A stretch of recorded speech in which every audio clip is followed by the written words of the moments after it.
dahil tayo po ay nakarating na po dito. Simula naman po nung pumasok kayo sa politika, nakaraang 2 taon, makikita naman po siguro yung ating pong track record.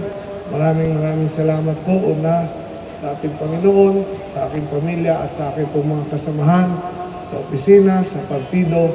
Maraming salamat po sa kanilang suporta. Ako po si Wilbert Lee, Manoy Wilbert Lee, no? Bicolano, taga Sorsogon. Ngayon pong araw, tayo po ay nag-file ng ating pong COC para po sa pagkandidato para senador. No? Naniniwala tayo na yung ating pong layunin, yung ating pong sinimulan sa Kongreso ay mas marami po tayong magagawa pagdating sa Senado. Yung ating pong layunin,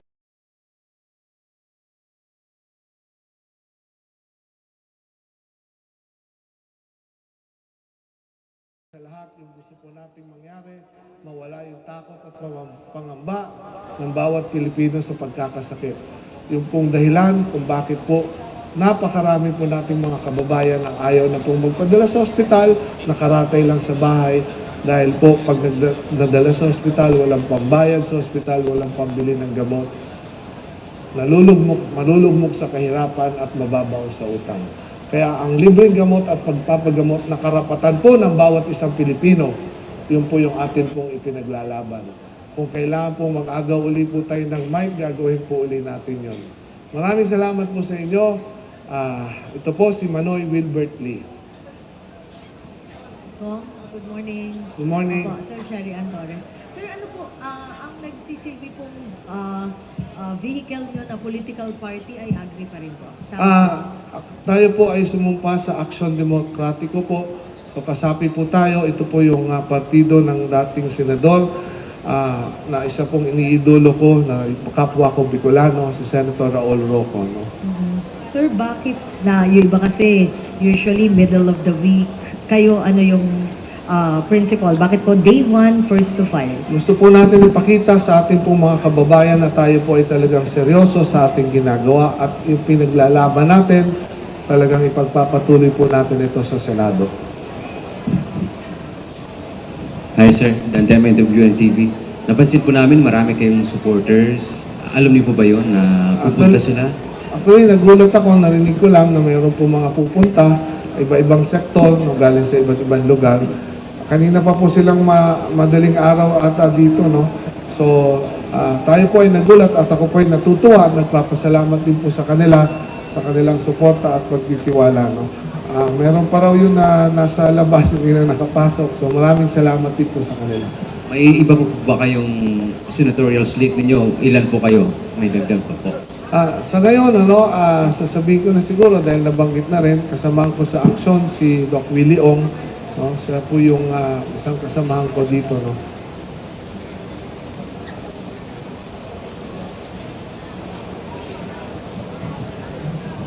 Sir, sorry po kasi lagi nakatingin yung marami nating kababayan dun sa pagdagsa ng mga supporters. Although, syempre, hindi pa naman to officially campaign period. Meron po ba kayong gustong sabihin dito sa mga gumulat sa inyo ng mga supporters nyo? Kasi nga po, whether we like it or not, pwede tayong makauksahan ng early campaigning and all. Well, gaya na sabi ko, kanina actually galing na ako sa kanila, pumunta na ako sa kanila at ako'y nagpasalamat. Umaapaw po ang aking puso sa kagalakan, no? Dahil nga po nakita ko yung kanila pong suporta sa akin. No? So, siguro ang masasabi ko sa kanila, pagkatapos po nito, siguro dali ko sila sa isang lugar para po mag-event. Una sa lahat, ako po ay nagpapasalamat sa kanilang suporta. No?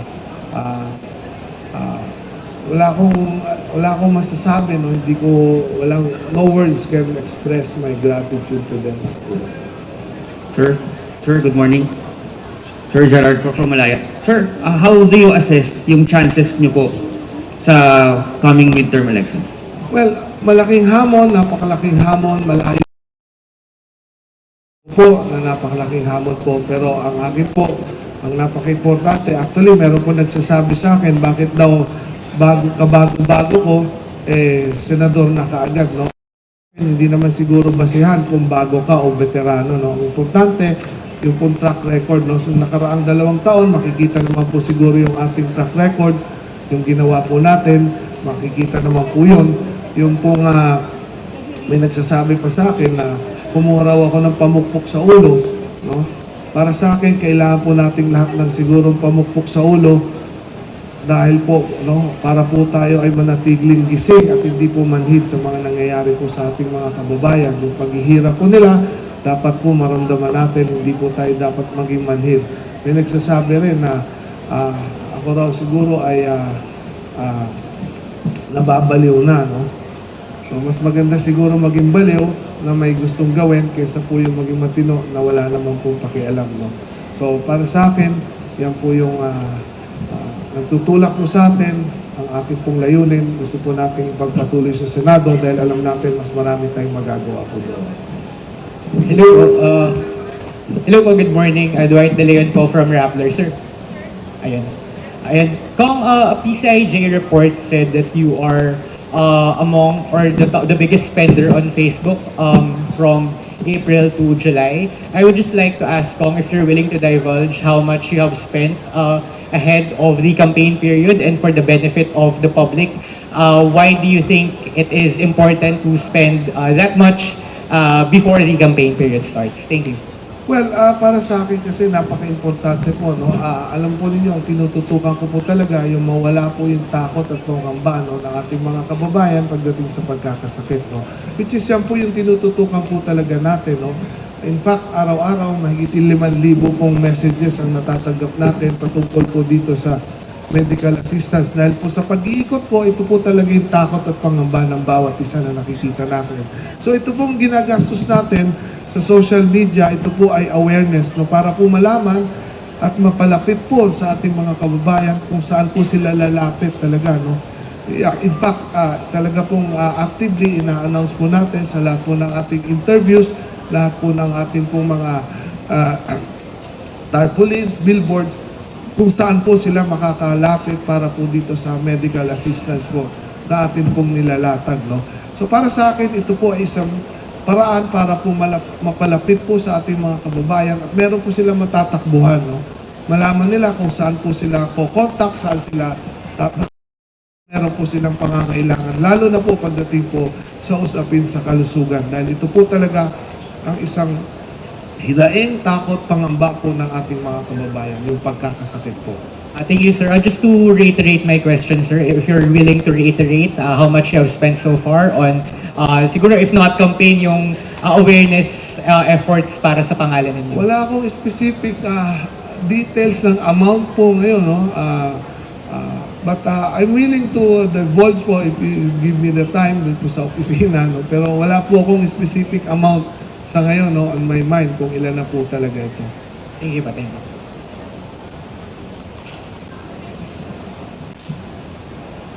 Any more questions? Meron pa po? Wala na. Wala na.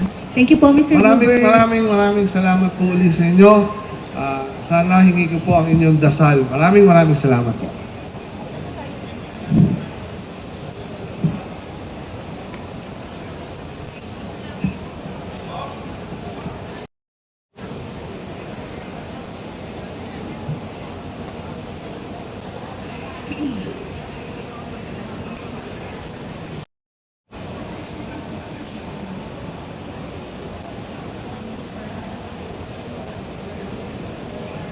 Okay, thank you.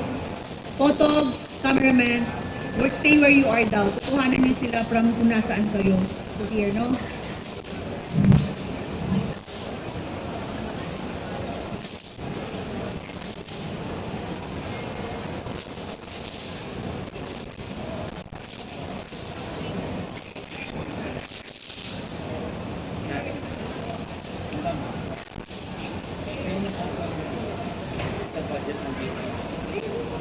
Kaya sabi mo, di ba, mga abot tayo.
It's like this.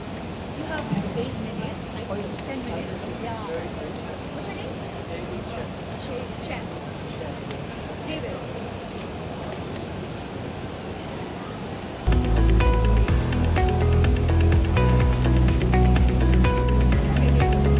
You have 10 minutes.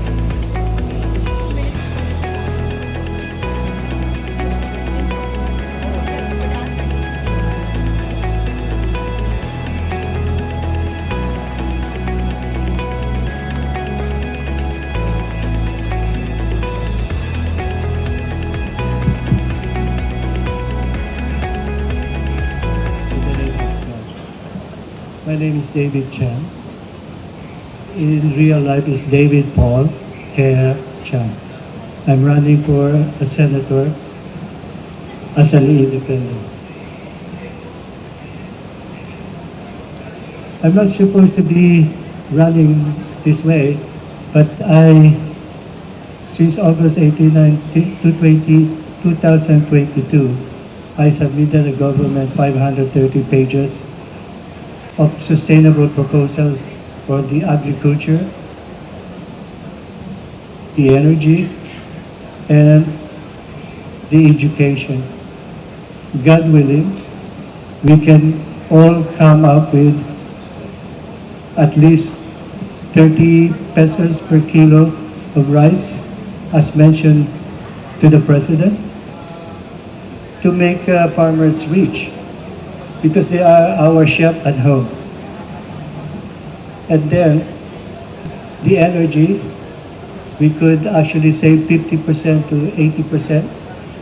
You're looking about at least 8 billion kilowatt. So you times that by 4,000 per kilowatt, you multiply that by the conversion, that's the saving we can do. We do not need a solar energy this time. 8,000 megawatt is a big savings.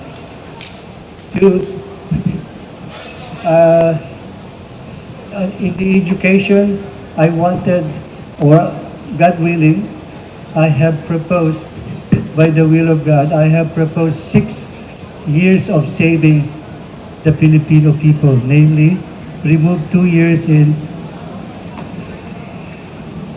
colleges for the. Okay, thank you, Mr. David. Now, we entertain questions from the media for 8 minutes. Please, microphone, please.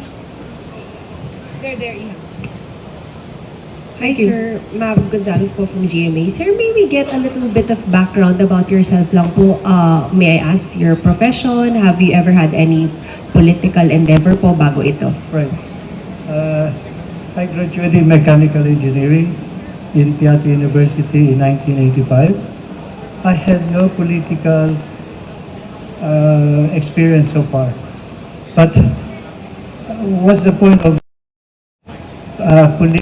what's the point of gaining reputation if I, as an individual, presented to the President 530 pages of sustainable proposal towards spiritual, social justice, and economic progress towards perpetual immoral free nation. Because this proposal actually is supposed to bring us all together, as the President advocates, unity, which is God's law.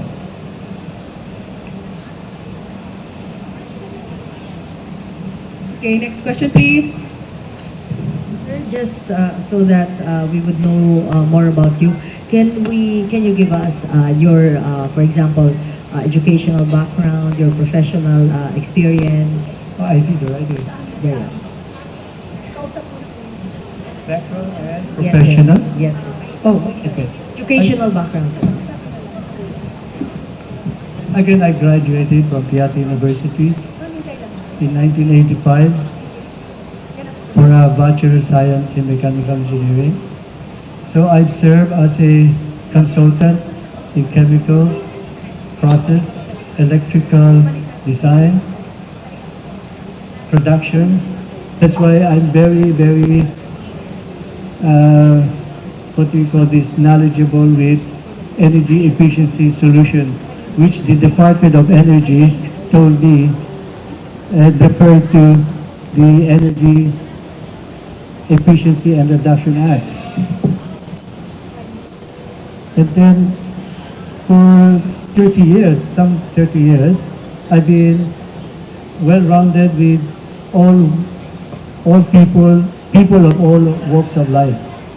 So let's say from janitor all the way to CEO, it's not a problem to me.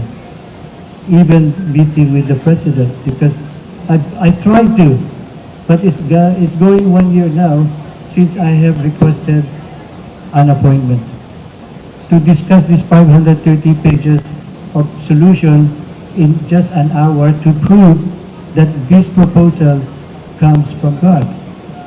It's miracle. It's full of miraculous things. For example, after several months, I get to know, believe it or not, I get to know that the education in the Philippines is 6 years behind.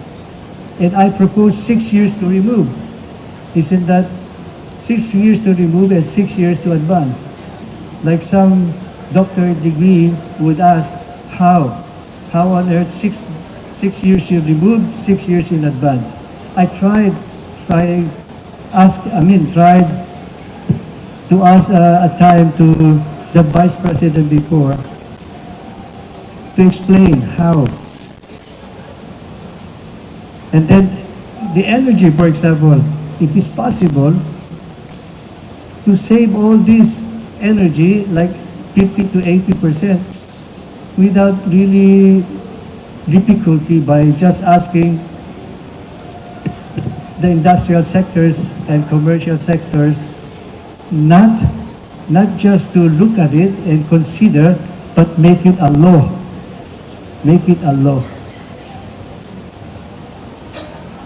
Then, again, it's not just what I have experienced at work, but it's the result that I am giving. God is giving. It's the result. It's not, God doesn't like poets. He loves straightforwardness because it is righteousness. So, again, the 530 proposals, sustainable agriculture, energy, and education is actually a very straightforward solution out of the box. And God willing, if He grants me senatorial position, I could even work with anybody from Congress to Senate to the President. God willing.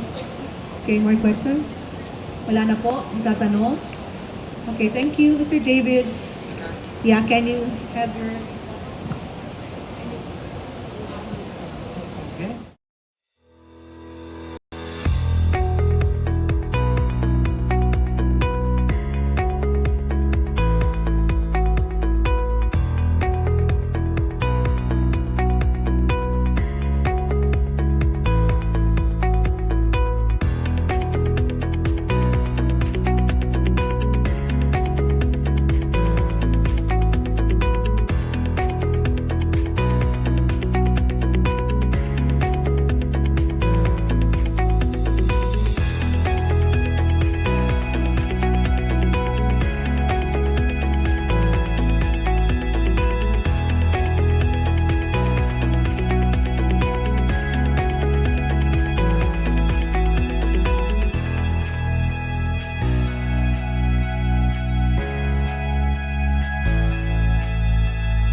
umaga po sa inyo mga kababayan. Ako po si Alexander Cura Encarnacion. Bali pangatlo na po ito. Yung una po yung nakaraang midterm election at yung nakaraan po ay presidential. So medyo hindi po tayo pinalad yung dalawang event na yon. So sana, hopefully, itong pangatlo po ay makonsider na po tayo. Ako po ay isang electrician carpenter. Ano po ang magagawa ng isang electrician carpenter ay napakalaki po sa ating bansa.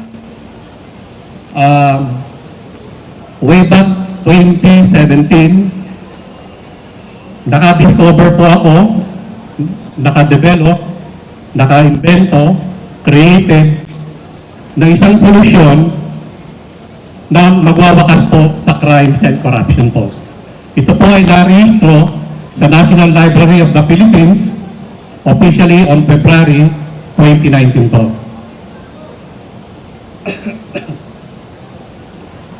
Minsan po nakakalungkot yung mga nangyayari pong crime araw-araw. Para bang wala nang katapusan yung mga nangyayari sa ating paligid, yung illegal drugs, yung corruption, para bang wala na pong pag-asa na mapahinto. Sa laser po, Super Fortress, yung pong na-invento po natin, na narehistro po sa National Library, kayang-kaya po wakasan ng laser ko Super Fortress ang crimes and corruption in real time po. Halimbawa po, meron po kayong illegal drugs transaction sa kagubatan. Kahit wala pong tao doon, makikita po ng gobyerno yun in real time. Sir, time is up po for 2 Okay. minutes. Okay. Magsasagot ka na po sa media po yung mga katanungan nila. Sige. Yes, please. Sinong tatanong? Sir, maganda umaga. Sir, yung tatlo pong beses yung pagtakbo, ito yung pangatlo, puro Senado. Ito nakaraan po is presidential. So yung 2019 po ay senator. Fifth term. Opo. So ngayon, ang gusto nyo po ngayon ay maging senador. So paano po ang gagawin po ninyo bilang isang senador kung kayo po mananalo? Sa totoo lang po, nakita ko na po yung mga lista ng mga tatakbong senatorial. Sa totoo lang po, ni isa po doon, wala po akong makitang magpapawakas sa crimes and corruption. So yung pong na-invento po nating laser ko Super Fortress on 2019, ora mismo po, titigil po kaagad ang illegal drugs at once ang corruption. Kaya nga dito po ako, nagbabakasakali para kung tayo po ay manalo bilang senador, isa sa batas po yung concept po ng laser ko Super Fortress. Sir, ulit, laser. Laser ko, kung maging batas po, it stands for a law that can see crimes and corruption. Sa ngayon po, ang ating pong mga batas ay parang nangungusap lamang. Kaya malakas ang loob ng mga kriminal kasi ang sabi nila, total, kinakausap lang naman ako ng batas. Ang sabi ng batas, huwag kang magnanakaw, huwag kang papatay, huwag kang magbebenta ng illegal drug. Malakas ang loob, kaya patuloy sa paggawa ng mga illegal. So, under the Super Fortress po, in real time, malabo na pong gawin po ninyo ang pagbebenta ng illegal drug. Kasi po yun, lahat po ng crime, dalawang klase po ang kategory ng crime. Isang crime na involve ang pera o ang love of money at isang crime na hindi involve ang love of money. So doon po nakadesign ang label po sa Fortress sa dalawang po yun, love of money at saka yung crime na hindi involve ang love of money. Karamihan po ng mga crimes na nangyayari po sa atin, involve po ang love of money. Katulad po ng illegal drug. Involve po ang pera dyan eh. Ang scam. Minsan po nalulungkot ako sa mga bangko, sa ating mga gobyerno.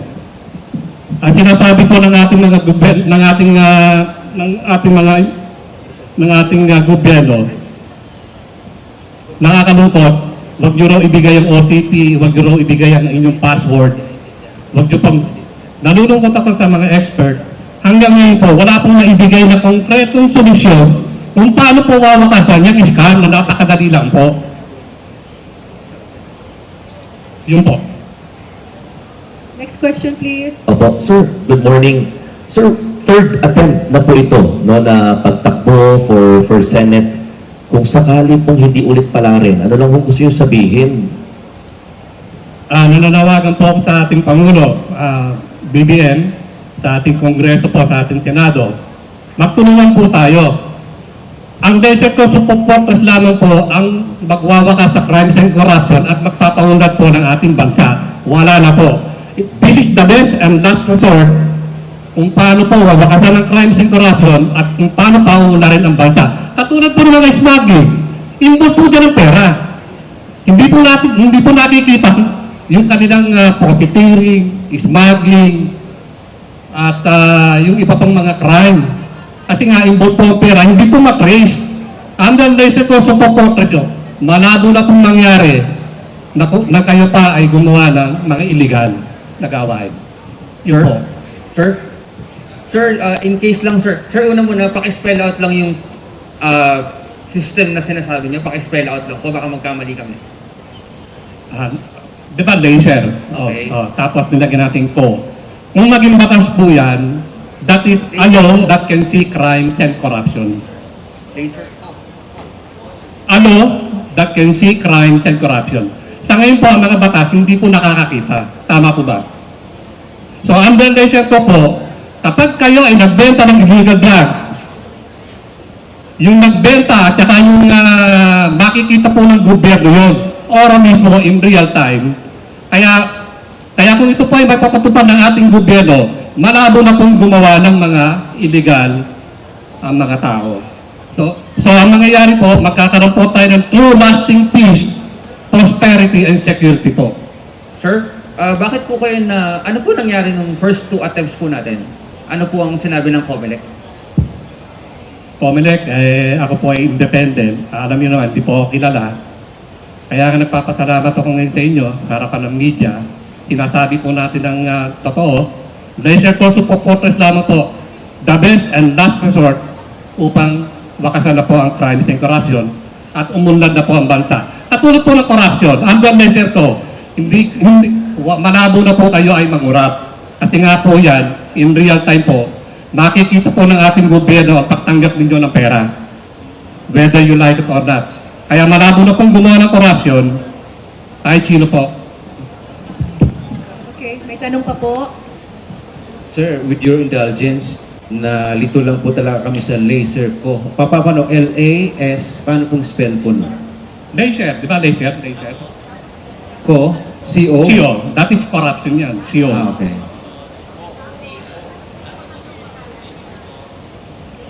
Super Fortress. Super Fortress.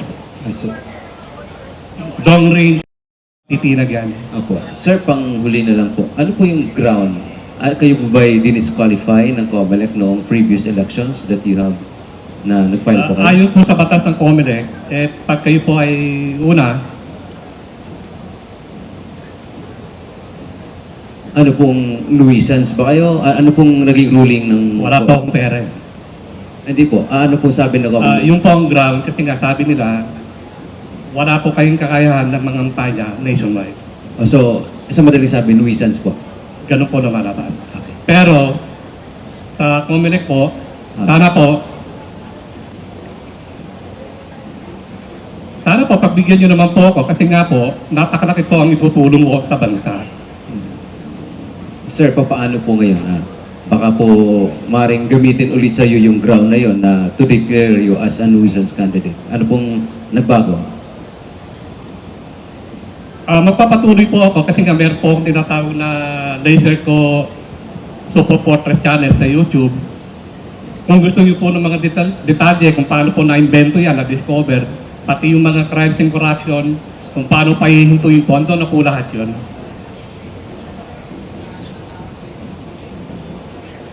Okay na? Wala na? Okay, wala na pong tanong. Sir, thank you po. Maraming salamat po. Sir Alexander, baba.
nagsisik ulit ng nomination ngayong darating po na halalan.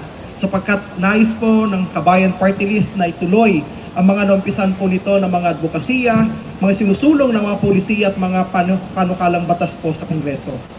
Marami po tayo mga sinulong sapagkat ang Kabayan Party List, ang mga advokasya po nito ay nakapalo po sa tinatawag po natin na Kabayan Plus 2, kalusugan, kabuhayan, pabahay, kabuhayan, edukasyon, and OFW concerns. We call it Kabayan Plus 2. Kung matatandaan po ninyo, ang isa po sa talagang masugid po na sinulong po ng Kabayan Party List po natin, nandiyan po ang Universal Healthcare at nung nakaraan po yung Salt Industry Development Act na pinirmahan po ng ating Pangulo at ang pinakahuli, yung Magna Carta of Filipino Seafarers. Ang Kabayan Party List po ang talagang nagsulong po, kasama po talaga para masigurado po ng kapakanan po ng mga seafarers po natin ay patuloy po nating maisulong. At syempre, marami po tayong mga panukala at mga sinusulong ng polisiya para sa pag-aayos po at pagsisigurado po ng kapakanan at karapatan ng mga OFWs po natin.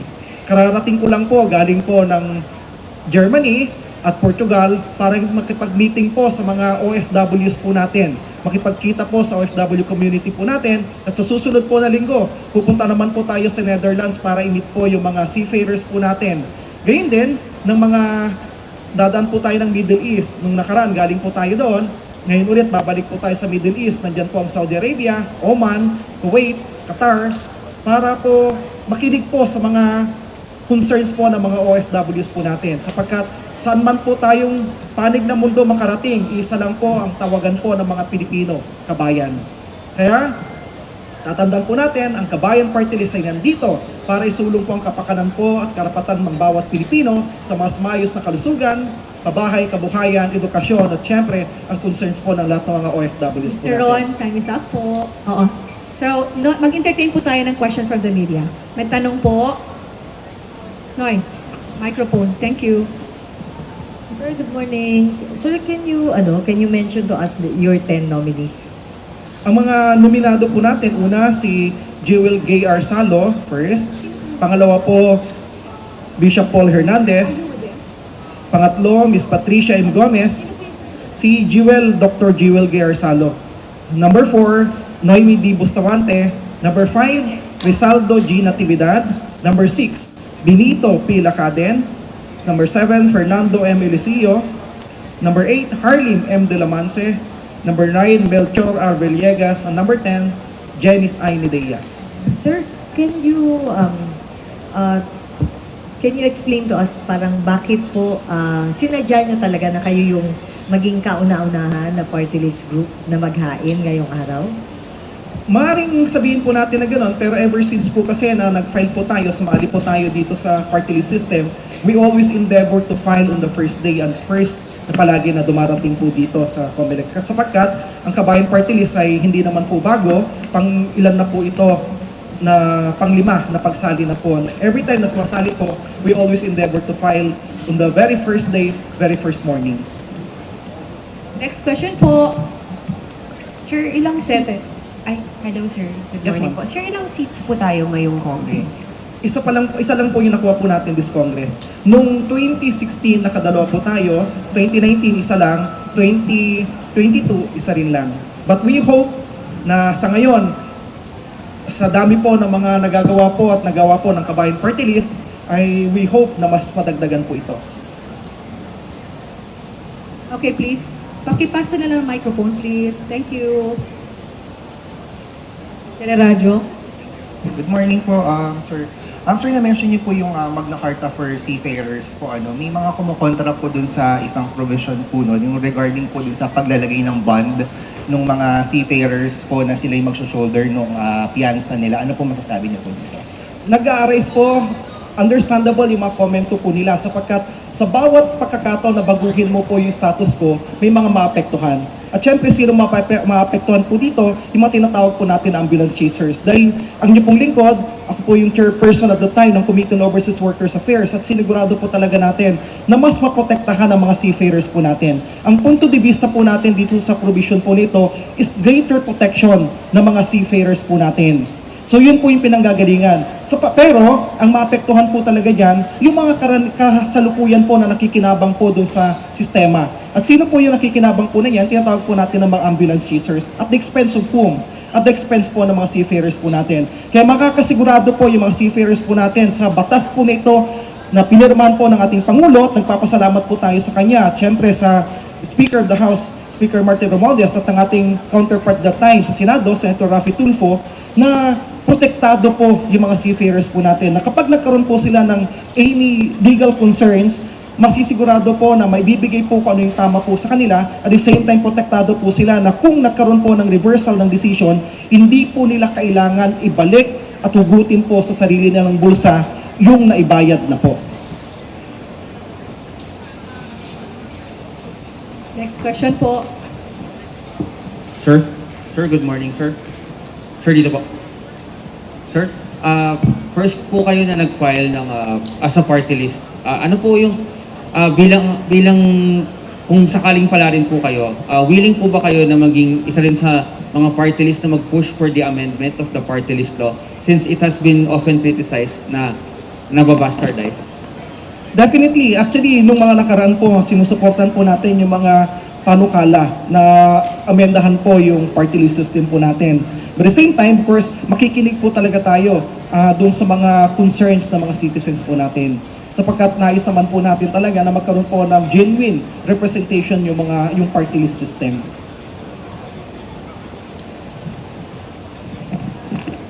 Hello, good morning. Sir, good morning. Kabayan is once home to former presidential spokesperson Harry Roque, whom you had an exchange with when he was attending the Quadcom hearings. What do you think of his, what does Kabayan think of his refusal to surrender to the House after his contempt citation? Napakaganda nung tanong po ninyo dahil totoo nga naman na kasama po namin si former spokesperson, Secretary Harry Roque sa Kabayan Party List noong 2016. At kinikilala naman po namin na talagang naging kasamaan po natin siya sa pagsusulong ng mga advokasya dito sa Kabayan Party List. This time na siya po yung under fire dahil po siya yung kasama po dun sa inimbestigahan po sa link po niya sa Pogo at ngayon ay hinahanap po siya. Of course, ang panawagan po natin sa kanya ay pakinggan po niya kung ano po yung pagtawag po sa kanya sapagkat tatandaan po natin na may kapangyarihan ng Kongreso. Hindi naman po ito conviction, quote and unquote. Ito po ang hinihingi lang naman po ng Kongreso ay pagpapaliwanag.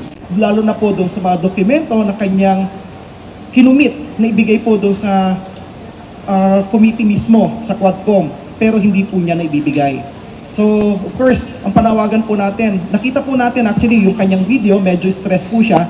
And I suppose yung stress po na yun, nanggagaling po yan kapag meron kang hindi sinusunod. Parang nasa bahay lang po yan, kapag may lutos po sa atin, may pinapagawa po sa atin, hindi po natin nagagawa, medyo na-stress ka kasi you're in conflict with the authority. So, the only way para ma-relieve, ma-distress, quote-unquote, sumunod po tayo dun sa hinihingi po ng komite. Do you condemn his behavior, Congressman? Pardon? Do you condemn his behavior, Congressman? Not exactly that condemnation may be a very harsh word. Pero hindi po natin kinakatigan yung ganong behavior. Sapagkat ang hinihingi po natin ay pagsunod at pagtalima sa kinakaukulan. Ang Kabayan Party List ay patuloy po na tumatayo sa pananaw po natin na dapat ang mga citizens ay sumusunod po sa otoridad. Tama sir, no, your term limited after this election. What's your plan after 2025? Ako po yung campaign manager. Thank you sir. Thank you. May tanong ba po? Hi, Kong. Yes, Dito po, sir. Hindi ko po makita, pasensya na po kayo. Maliit kasi kami, kaya di makita. Ay, nandito sa harapan lang. Sir, pasensya na po. Nakatingin sa likod. May proposal po yung isa sa mga kilala po nating election lawyer, si Attorney Mac, na ang isang appointed official, upon filing of his or her COC, dapat deemed resigned po siya. Ano po yung pananaw niyo po dito?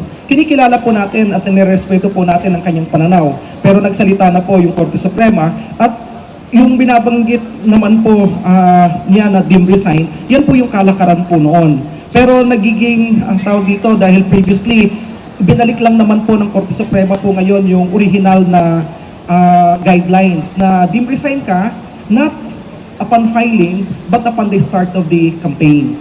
So ngayon po, nagsalita ulit yung Korte Suprema na yun po yung regulasyon, kinakatigan po natin yun. Yung pananaw po niya, nire-respeto po Okay. natin. Mr. Ron, time is up po. Thank Thank you. you. Thank you. Sir, Maraming isa salamat pa po. pong opod-off. Nakatay Saan po to?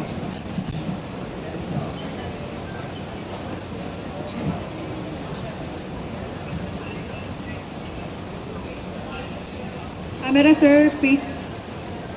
The camera.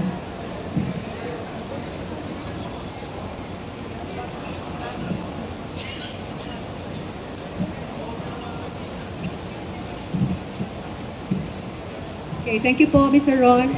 Ito na po tayo sa baba. Sir.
Ako po si Dr. and Attorney Joey Montemayor.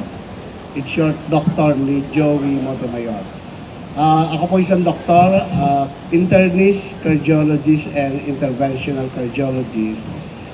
And also a practicing lawyer, law professor, and author of medical and law books. Maraming salamat po for this opportunity to introduce myself. No? I am at present running and just filed my candidacy for senator. I thank the Lord for this great opportunity na maging kandidato sa senador sa ating bansa. Para sa aking mga plataforma, una po yung kalusugan, health, masyadong napapabayaan ng ating health sector, mga nurses, doctors, lalo na sa ating gobyerno, napakababa ng sweldo. So nawawala ang motivation to serve, no? Although nandun pa rin ang pagmamahal sa mga Pilipino, sa mga pasyente, pero siyempre bibigyan natin ng focus ang kapakanan ng ating mga manggagawa sa kalusugan. Pangalawa, no, yung health infrastructure. Dapat maasikaso yung mga ospital na masyadong napabayaan, dilapidated ang maraming building sa mga ospital, mga clinics, no, at ang mga RHU.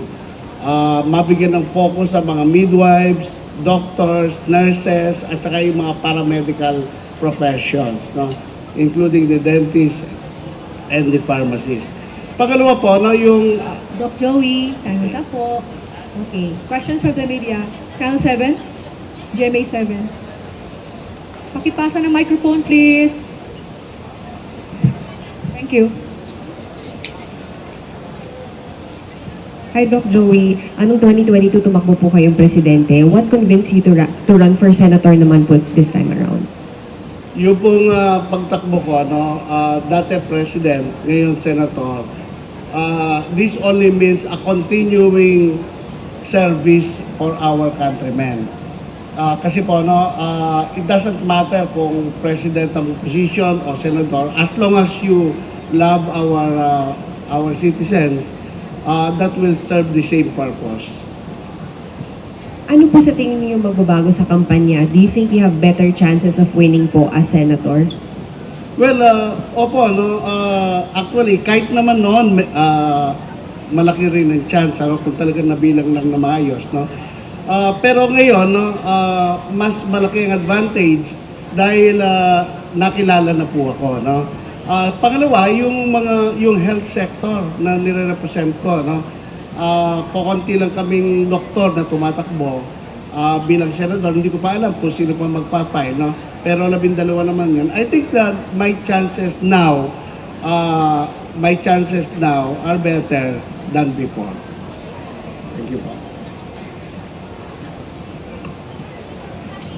Sir, magandang umaga po. Michael Rogas po from Radyo Pilipinas. Nito po mga nakaraang mga buwan, marami na po kayong mga naglabasan ng mga tarpaulin in different areas in the Philippines. Magkano na po nagagastos po ninyo? Actually po, movement yan, hindi po ako, mga po yan, mga volunteers, no? Kung saan. For your information, ako po ay president ng Bible League of the Philippines. At ang Bible League of the Philippines is composed of a lot of pastors, members, no? Yung mga born-again Christians sa buong Pilipinas. Minsan nga nagugulat ako, pupunta ako sa ibang lugar, no, para mag-attend ng trial, no. May nakikita ako, no, na they are actually supporting a movement, no. Not the person, but a movement that I represent, no. I spiritually ready Philippines. So para po sa inyo, wala pa po kayo nagagastos? At yung mga tarpaulin na nakalat po ay hindi po ninyo yung sariling gastos? Yan po ay karamihan donation po. Sa sarili po ninyong pulsa, wala pa po lumalabas? Ang sa akin po, yung mga brochure na information lang, no, na ako ay doktor at saka ako ay lawyer din.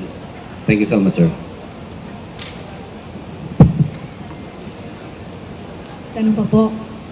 Sir? Sir? Sir, independent, you're running as an independent, sir? Hindi po, I am one of the candidates of Partido Federal ng Maharlika, or in short, PPM. No? Yan po. Headed by our President Jan Casticiones and our Secretary General is Orlando de Guzman. Ilan po kayong tatakbo, sir, sa lineup ng partido po nila? Well, so far, apat po yung nakita ko na, no? I do not know kung may mga ibang mga sasalitan dito sa senatorial slate. Tanong pa po. Yes, please, go ahead. Hi, sir. Amor po from Newswatch. Here, sir. Sir, sa baba Hi, po. sir. Harap Good niyo. morning, sir. Sir, just wanted to ask kung sino pa po yung ibang kasama ninyo po natatakbo under the Partido Federal ng Maharlika? Well, yung mga pinropose po, as far as our meeting is concerned, last week, si Sunny Pimentel, representing the tribal sector. No? Attorney Sunny Pimentel. Attorney Orlando de Guzman, who is our Secretary General also of Partido Federal ng Maharlika. Hindi ko pa po alam yung iba, no? Although some signified their intentions, but they still doubt if they will also participate. But anyway, we will update the media, whatever the changes or whatever the other alternatives that our party will take. Okay. Next. May tanong pa po? Wala na. Okay, thank you. Maraming salamat po. So, Doc.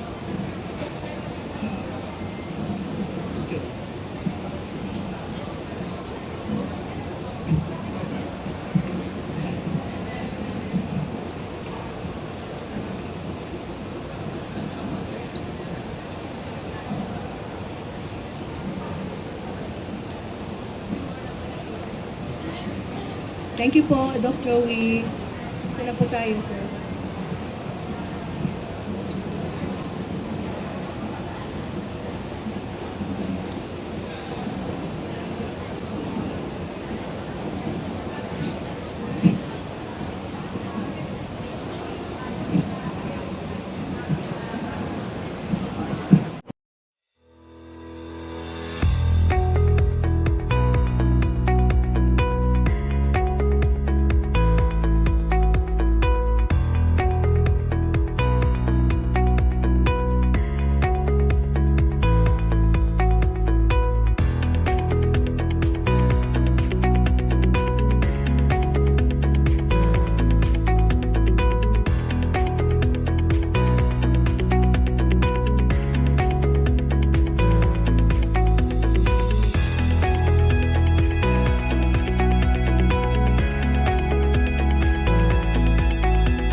Undersecretary Astrovel Pimentel Naik, tumatakbo bilang first nominee ng Ang Bombero ng Pilipinas Party List. Bilang pagpapakilala lamang po sa akin sarili, I used to be the Assistant Secretary of the Presidential Legislative Liaison Office. I also used to be the Executive Director and Undersecretary of the Commission on Filipinos Overseas. And the most recent post that I held was Undersecretary of the Department of Energy. Bakit po tayo tumatakbo bilang nominado ng Ang Bombero ng Pilipinas? Ever since I was a college student, I have become a volunteer po para sa ating mga kababayan to address their needs in times of calamity.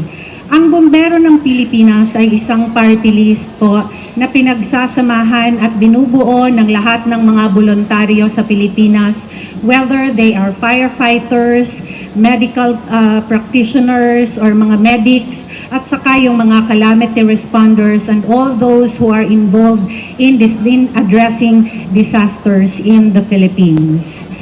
Bilang dating assistant Presidential Legislative Liaison Office Assistant Secretary, alam na alam ko po ang trabaho sa Kongreso at maging sa ehekutibo kung saan tayo ay nagtatahi kung paano naipapasa ang mga batas.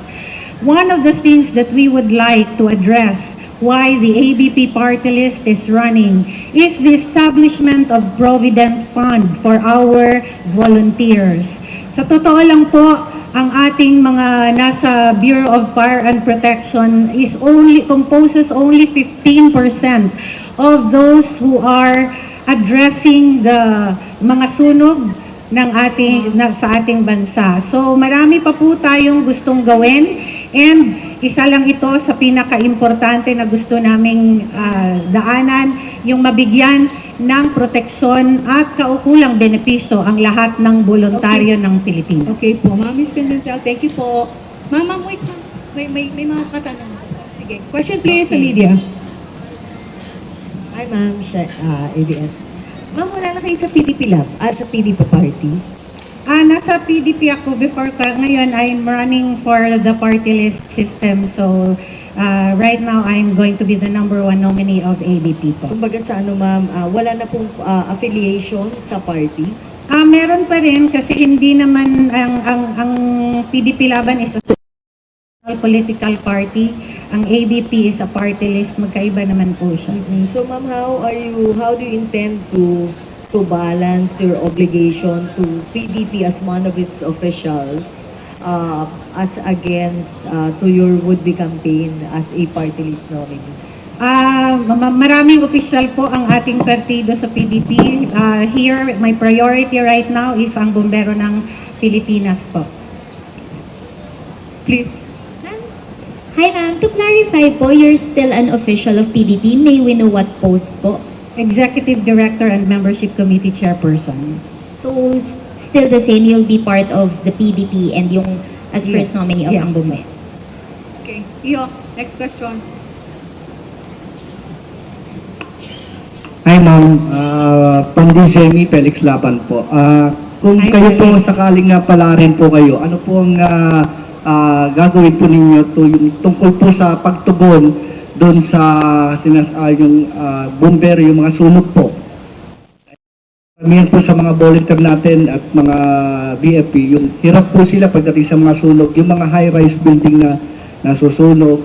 Ano po yung mga equipment na ano po, dahil isa sa mga kailangan nila pagdating sa pag-apula ng sunog po? Yes, thank you very much for your question. That is exactly why ABP is running, no? Kasi hindi nabibigyan ng pansin itong ating mga problema. In fact, right now, there are more than 100 municipalities all over the country, no, na wala pa ni isang fire truck. Marami pa tayong mga barangay na walang ambulansya. And ito ay isa sa mga gusto nating tugunan. In fact, we have been in constant communication with the Bureau of Fire because we want to champion also the welfare of all our personnel in the Bureau of Fire, hindi lamang ng ating mga voluntaryo. And all our volunteers din po, no? Mas nauna nga po, in fact, there are more than 800,000 volunteers all over the country that's registered. Gusto pa nating palawakin ito because ABP is planning and aspiring to have at least one rescuer per family. Kasi alam nyo, sa atin dito sa Pilipinas, hindi tayo masyadong handa sa kahit anong uri ng pagsubok at kalamidad. And we would like to be able to train at least one person per family to become a rescuer. Ma'am, another question. Ma'am, can you give us the names of your 10 nominees aside from you? Okay. Yung 10 nominees namin, me as the first nominee, we have Arnold Umandap. Second is Brad Boy Peter Chung. Third, Brad Boy Peter Chung. Number 4, Antoinette Josenelia. Number 5, Joanna Marie Villafranca. Number 6, Noel Neri. Number 7, Gilson Custodio. Number 8, Mayrene Minia. Number 9, Romnick Angkiko. And number 10 is Ceres Glian. Ma'am, lahat kayo, ma'am, advocates. Yeah, volunteers and firefighters po yung iba. So, sa buong Pilipinas po ito, like Brad Chong, who is with me right now, is from Visayas. Thank you, Ma'am Astra. Thank you. Meron Chair. pa po. May tanong pa po. Hello. Go ahead, sis. Okay. Hello po, good morning. Dwight De Leon po from Rappler. Hi, Ma'am, Dwight. if ever you become congresswoman, if ang bombero ng Pilipinas gets elected in Congress, you will be a congresswoman, and the House is also currently investigating alleged criminal activities that occurred during the Rodrigo Duterte presidency. If you ever become a congresswoman, will you also take part in the investigation into those alleged crimes? Of course, we will take part kasi napaka-objective naman po natin na tao. I have been known with my job ever since I have been in government service for almost 2 decades, starting my career as a front desk officer. Ang lahat po ng mga nakakakilala sa atin ay alam nila yung ating integridad sa ating trabaho at kung saan tayo ay lagi pong fair sa ating judgment sa mga bagay-bagay. In fact, I believe that all the people who knows me quite well knows na kapag yung kailangang ipaglaban na tama, doon po tayo. But the Duterte family supporters believe that the investigation is a politicking is a way to is being politicized. Do you agree with that assessment? Sa Pilipinas, lahat po ng bagay ay pinopolitika. Yan lang po yung katotohanan. Thank you po. Thank you. Thank you very much, Okay. Dwight. Thank you po. Thank you, ma'am. Ma'am, open po.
Hello, Bicolandia. Aray na aga sa gabos. Hello, Manila. Good morning. I, Janice Maninog Padilla, running for senator. My main point why I'm running senator, just to serve God, people, community, and nation. Diyos ang inot sa gabos, bida ang Pinoy, bida ang kamataang makadiyos, makakalikasan, makatao, at makabansa. Win for the goal. So, magkaisa tayong lahat upang ginhaway makamtan. Nasa Diyos ang susi ng pag-unlad ng bawat mamamayan. Salamat. Salamat po. Open to questioning po siya. Question na po. May katanungan? Hi, Janice. Yes po. Oo. Ay. Janice, bakit first time na tumakbo o tumakbo ka na dati? No, first time. Oo, bakit mo naisip na tumakbo and Senado pa? So, I said a while ago, I want to serve God, Filipino people and nation. Paano mo yun gagawin? In what form? Pag naging So, senador ka? dati po akong scholarship coordinator. Dati din po akong guro.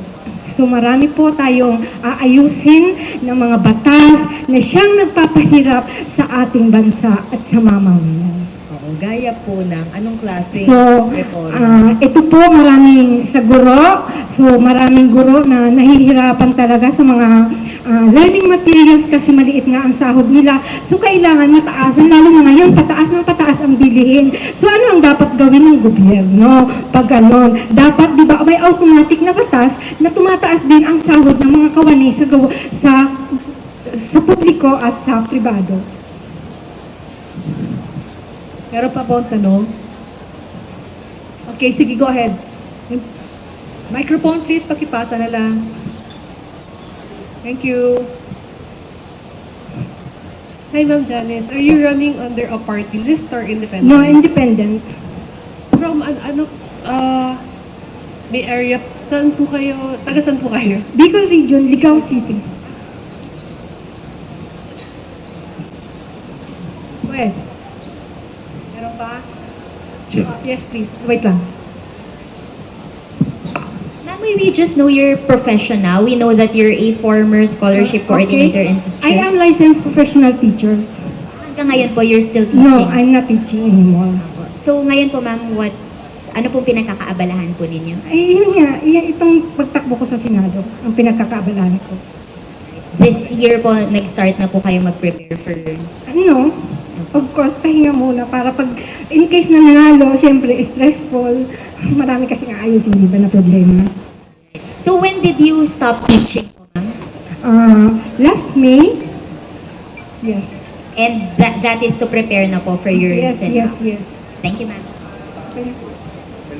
Ma'am, hello po. Dito po sa baba. Ma'am, dito po sa... Ma'am. Hindi. Meron pa pong katanungan. Yeah. Ma'am, may question po. Kasi alam naman natin po, nasa social media world na po tayo. Ano pong platform gagamitin ninyo? Meron po ba kayong maaring doon kayo magsasagawa ng campaigning? Paano po kayo? Kasi marami hong sikat ngayon ginagamit ng SOCMED. Paano po kayo magpapakilala po sa mga tao? Ito na lang ang ipapakilala ko ay bida ang kabataang Diyos na makabansa, bida ang kabataang makabansa, makadiyos, makakalikasan,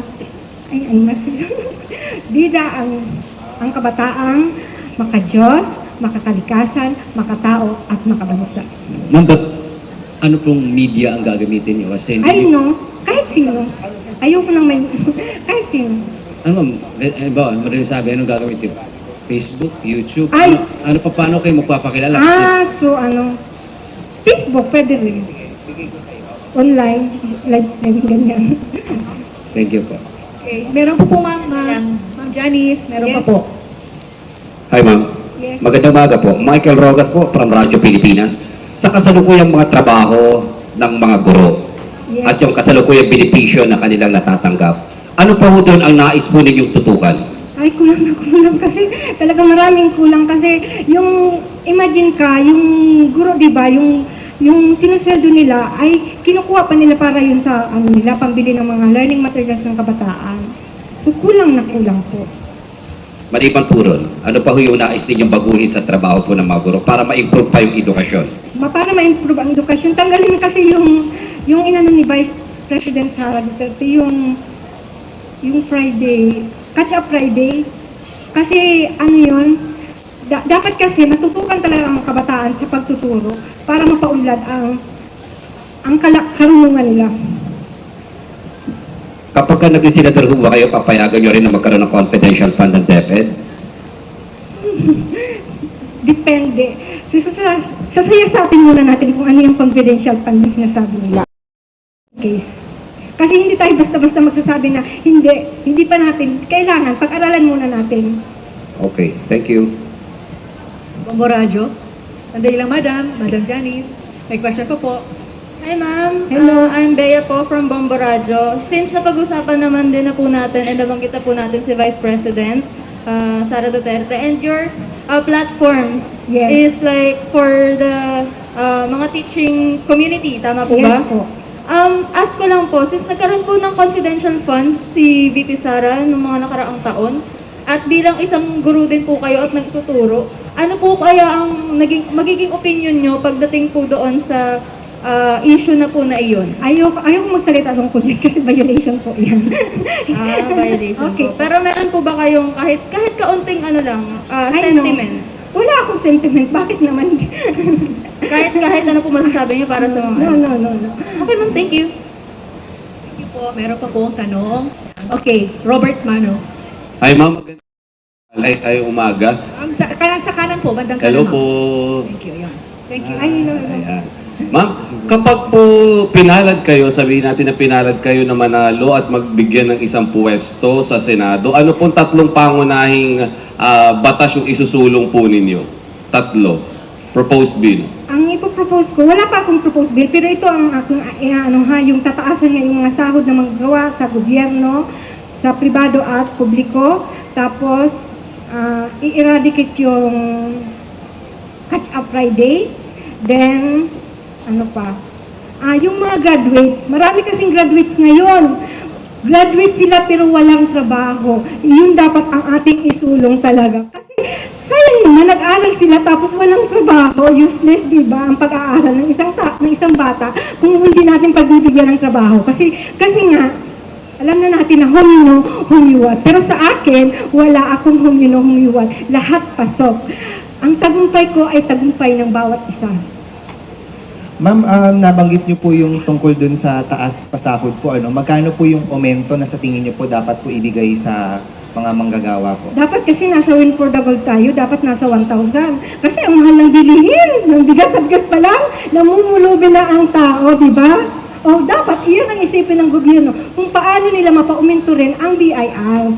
Yan, yung tax, di ba? Para tumaas din ang sahod ng manggagawa.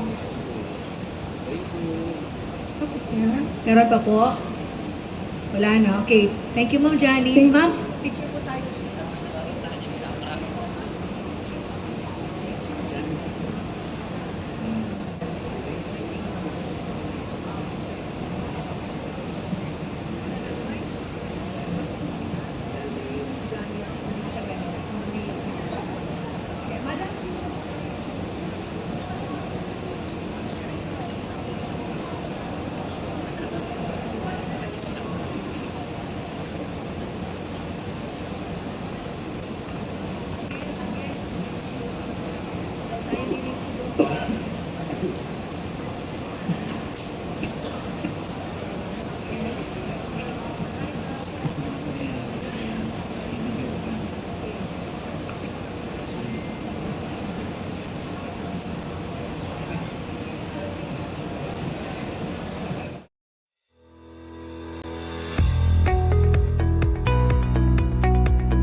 upcoming NLE 2025.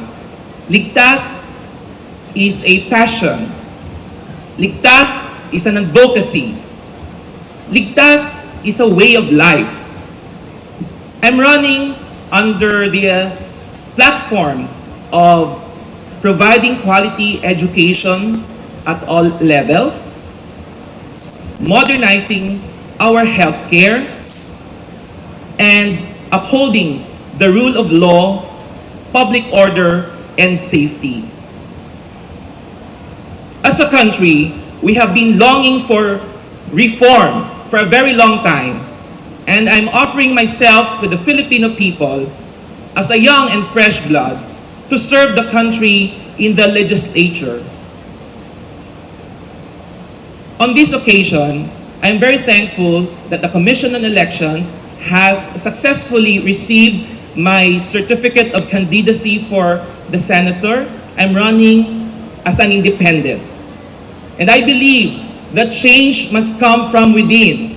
I believe that change must come now. And I believe that newcomers should be given an opportunity to serve our country. We have a myriad of political upheavals, issues on graft and corruption, and the seemingly perpetuation of office. And thus, I would like to thank everyone, and please join me as we reform the Philippines. Okay, thank you po, Mr. Sir. Question from the media, please. Sir, sorry, I just didn't catch your name. Ano pong pangalan niyo po ulit? Felipe Fernandez Monte Alto Jr. Monte Alto? Yes, sir. Monte Alto. Sir, you said you believe that you're the youngest to run for senator. How old are you, sir? I'm 44. Okay, sir. As of this filing, sir. Okay, sir. Next question, please. Okay, ma'am.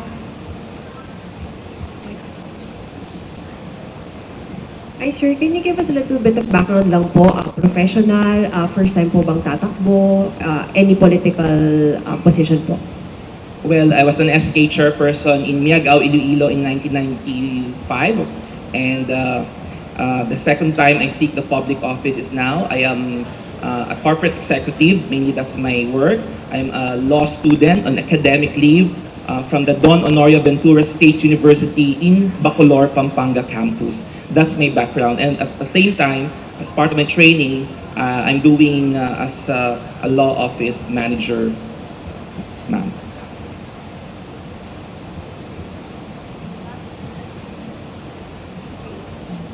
Tanungan pa po, sister. Sir, you're running as an independent. Yes, ma'am. So, why the Senate na masyadong masikip yung race? Well, in a democratic country, as long as there's a chance, I don't have disqualification, I don't think na masikip. I'm giving a chance our electorate to have a choice. Okay, Sir Felipe, how do you intend to campaign? Are you going to use more of social media? Do you have volunteers, for example? It has been planned already, both the traditional way of our culture in addressing our electorate by meeting them personally, and for those far-flung areas who couldn't be reached, then we will capitalize on new media, especially on social media that is being offered nowadays. Sir, sorry, another question on my end. Sometimes candidates or aspirants who don't have the resources, sometimes they're at a disadvantage, and sometimes they're also at risk of being classified as nuisance candidate by the COMELEC. Are you worried about that possibility? What do you, I guess, how do you assure, or what do you tell the COMELEC? There's a recent jurisprudence in the case of Albano versus Comelec. There's also a similar case in Comelec versus Marquez, where the Supreme Court candidly stated that financial capacity, even political affiliation, should not be an hindrance or should not impede or even block a candidate from running. Sabi ng Korte Suprema, di hayaan natin ang taong bayan ang maghatol. That was the case of Marquez and Albano. which the court exhorted, sir. Sir, if you make it to the Senate, what would be your priority legislation?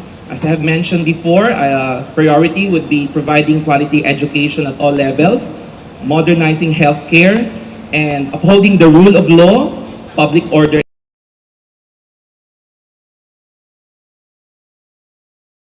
Also consider that aspect, sir.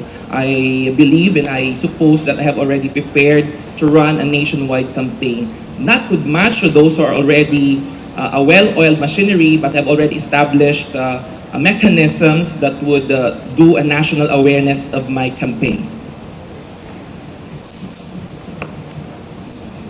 Magandang umaga po. Michael Rogas po from Radyo Pilipinas. Sir, paano po ninyo isusustain ang inyong kampanya? Kasi ang karamihan sa mga incumbent senators ngayon nakakandidato ulit, marami silang mga kaalyados na mga local leaders, mga provincial politicians, na sila po yung nagdadala para po doon sa kandidatura ng isang kandidatong senador. Kayo po, paano po naman yung estilo ng inyong gagawing pangangampanya para ma-attain po ninyo yung pong panalo ninyo this coming 2025 midterm election? Thank you, sir. Of course, umikot na rin po tayo for a few months and introducing ourselves and putting our Advocacy and Platform. Of course, we talk directly as well to local officials, yung mga per region as well. That's how we will reach out with them. We'll talk to them and we'll offer ourselves. Addressing to that, katulad din ng ginagawa po ng ibang mga kandidato na well-oiled or those who have been in the major party, I suppose and I believe that we can sustain as well the campaign within the meaning of our election law as well, taking into consideration any political and logistical considerations that will ensue leading towards the elections in May 12, 2025. Thank you, sir. Welcome, sir. Okay, next po. Sige, go ahead, Iyo. Sir, you mentioned kanina na noong 1995, naging SK chair kayo. So, after almost 3 decades, what pushed you to revive your political career? It's, I call, sir, political trajectory. And I have this desire when I came home from the Middle East. By the way, if I may share, I'm a stare decisis in labor law in October 2020. I won a Supreme Court case. It was a landmark case on overseas recruitment where I won my case. And it became a stare decisis in the ISDI versus Monte Alto Jr. And thereafter, the court, the case of Yarsa, Lagamayo, and NATO. And connecting to that, I had the desire to serve our country after a long hiatus in order to bring change and reform. The 29 years I have been prepared in the Philippines and abroad should be considered as well in bringing the effective change, the servant leadership in our country and in our bureaucracy. Leadership is predicated on real public service, and you are there to serve the people. You're there to serve the country, and as what I have been always telling, what John F. Kennedy said, do not ask what your country can do for you, but ask what you can do for your country. I think that's my motivation. And I've also, last point, when Senator Miriam Defensor was still alive, who is my fellow Ilongga and also from Iloilo, who was umuwi siya noon, nung nasa abroad, sinabi siya ng tatay niya, Miriam, umuwi ka ng bansa, doon ka manilbihan sa taong bayan. And I think I have that connect with what the father of Senator Miriam Defensor said. Dito na po ako maninilbihan sa atong bayan, kung ano man ang kuha ko po na training sa labas ng bansa, dito ko po ibibigay sa aking minimithing posisyon po sa Senado. Okay. Meron pa po? Tanong. Sige, go ahead, Iyo. Pakipasa ng microphone, please. Thank you. Hello, sir. Sir, it says on your Facebook page that you joined Kilusang Bagong Lipunan recently. Can you tell us about if this has any connection to your Senate run? There were preliminary discussions in the past with the KBL. Apparently, due to the short time that the vetting process in joining part of the party, that was not materialized as well. So, you know, in politics, there's twists and turns even up to the last minute.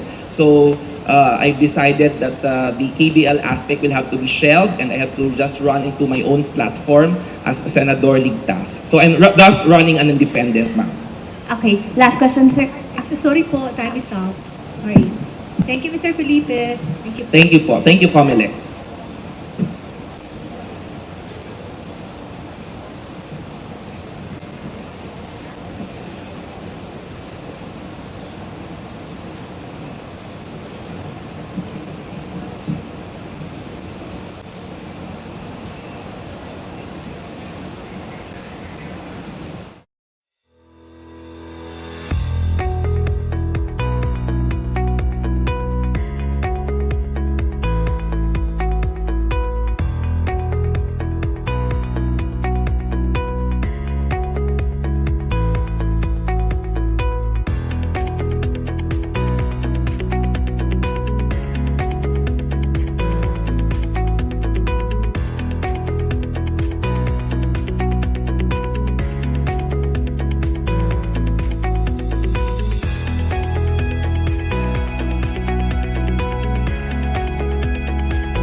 Good morning, ladies and gentlemen. My name is Attorney David Castillon. I am the nominee of Ako OFW Party List. I am a lawyer and a certified public accountant. I am the Attorney General of the Fraternal Order of Eagles. I am the National Chairman of United Citizen Crime Watch and the founder of Special Alliance of Welfare Officers, Advocates, Recruiters, and Migrant Workers Incorporated. I am the lawyer of the overseas workers and advocates, the Association of Overseas Filipino Workers. Ako po ay nagdesisyon na mag-represent ng ating mga overseas Filipino workers dahil ako po ay nagmula sa pamilya ng mga overseas Filipino workers. Yung aking tatay po, isa pong overseas Filipino workers, 18 years sa Saudi. Na bata pa lamang po ako, pinahirapan po ang aking tatay, nakulong po ang aking tatay doon sa Saudi Arabia. Saksi po ako sa problema ng overseas Filipino workers. Yung aking pong mga pamilya, mga kapatid ay mga overseas Filipino workers at sila po ay nagtatrabaho sa Middle East. Ito pong problema ng ating overseas Filipino workers, hindi na po ito matapos-tapos, napakarami na pong sumubok na lumutas ng problema ng mga overseas Filipino workers. Pero hanggang ngayon, yung mga overseas Filipino workers hindi sinasahuran ng tama. Overwork, poor accommodation, kinukumpli, binubugbog, ginagahasa at minsan pinapatay. Ang naiisip naman po na solusyon ng mga naunang nag-represent sa overseas Filipino workers, pag may problema, pauwiin po ang ating overseas Filipino workers at parusahan ng mga recruitment agencies. Hindi nila alam na ang totoong lumulutas ng problema ay tulong-tulong po dapat sa gobyerno, sa overseas Filipino workers at sa ating mga recruitment agencies. Mali po na doktrina na pag-aawayin po natin ang overseas Filipino workers at ang ating mga recruitment agencies. Okay, thank you po, Attorney David. May tanong po sa media for Attorney David. Go ahead, sino po? Walang tanong. Ayun, sige. Yung microphone nandyan, Iha. Hello po, Attorney. Yes, so, ma'am. you said na wag i-punish yung mga recruiters. Pero, what do you mean by that? Can you expound? Kasi minsan lumalabag lang sila sa regulation. Yes. Alam mo po, yung pong isang recruitment agency, that is an integral part of being an overseas Filipino worker. Hindi ka po kasi magiging OFW pag hindi ka dumaan sa recruitment agency. Now, meron dalawang klase ng recruitment agency. Yung mga nagpapabaya at yung mga recruitment agency na gumaganap naman sa kanilang mga responsibilidad at hindi pinapabayaan ng overseas Filipino workers. Naandun po tayo na dapat ang mga recruitment agency ay huwag pong pabayaan yung kanilang mga nade-deploy na workers. Kasi dalawa rin po ang recruitment agency. Meron po tayong local recruitment agency at foreign recruitment agency. Ang problema po ng overseas Filipino workers naandun po sa ibang bansa. Kaya dapat higpitan po ang responsibilidad ng ating mga foreign agencies. Naandun po talaga ang first-hand solution to the problems. Yung mga recruitment agency, pag nagkasala po sila, kansilahin ang lisensya, ipakulong ang may-ari, kung talagang mapapatunayan na nagpapabaya. Pero as a general rule, kung ikaw po ay nasa recruitment agency, hindi mo po pababayaan ang iyong worker dapat. Kasi kung hindi, ikaw ay magkakaproblema, madadamay pati ang may-ari, makukulong pati po ang mga nagtatrabaho sa recruitment agency, mga employees madadamay rin. Kaya dapat tulong-tulong po na solusyon ang kailangan natin para sa ating mga overseas Filipino workers. Ang follow-up, anong mga batas yung i-advance nyo pag na-elect kayo? Napakarami po nating naiisip na batas. For example, paano po ba natin ito masusolusyonan, itong no day off, no rest day, poor accommodation, overwork, confiscated cellphone, confiscated passport? Ito po kasi hindi ito matapos-tapos hanggang ngayon. Binubugbog po ang ating mga kababayan. Maiigtingin po natin ang bilateral labor agreement. Bakit? Napakaganda po kasi ng bilateral labor agreement. Meron pong mga mekanismo na dapat protektahan po ang ating overseas Filipino workers doon. Sundin po lahat. Magkakaroon po sana ng working conditions na talagang naaakma po sa isang manggagawa. Ang problema, during the process of implementation, hindi po nasusunod ng maayos. Yung batas po, lalagyan po natin ng pangil para po yung ating bilateral labor agreement, mag-concentrate po sila doon sa pag-regulate sa ibang bansa. Huwag basta-basta pauwiin yung ating overseas Filipino workers. Kasi ano po ang nangyayari? Ginahasa po ng mga employer. Binugbog. Hindi sinahuran ng tama. Ang gagawin lamang, pauuwiin dito sa Pilipinas, repatriation is not the solution to the problem. We need justice.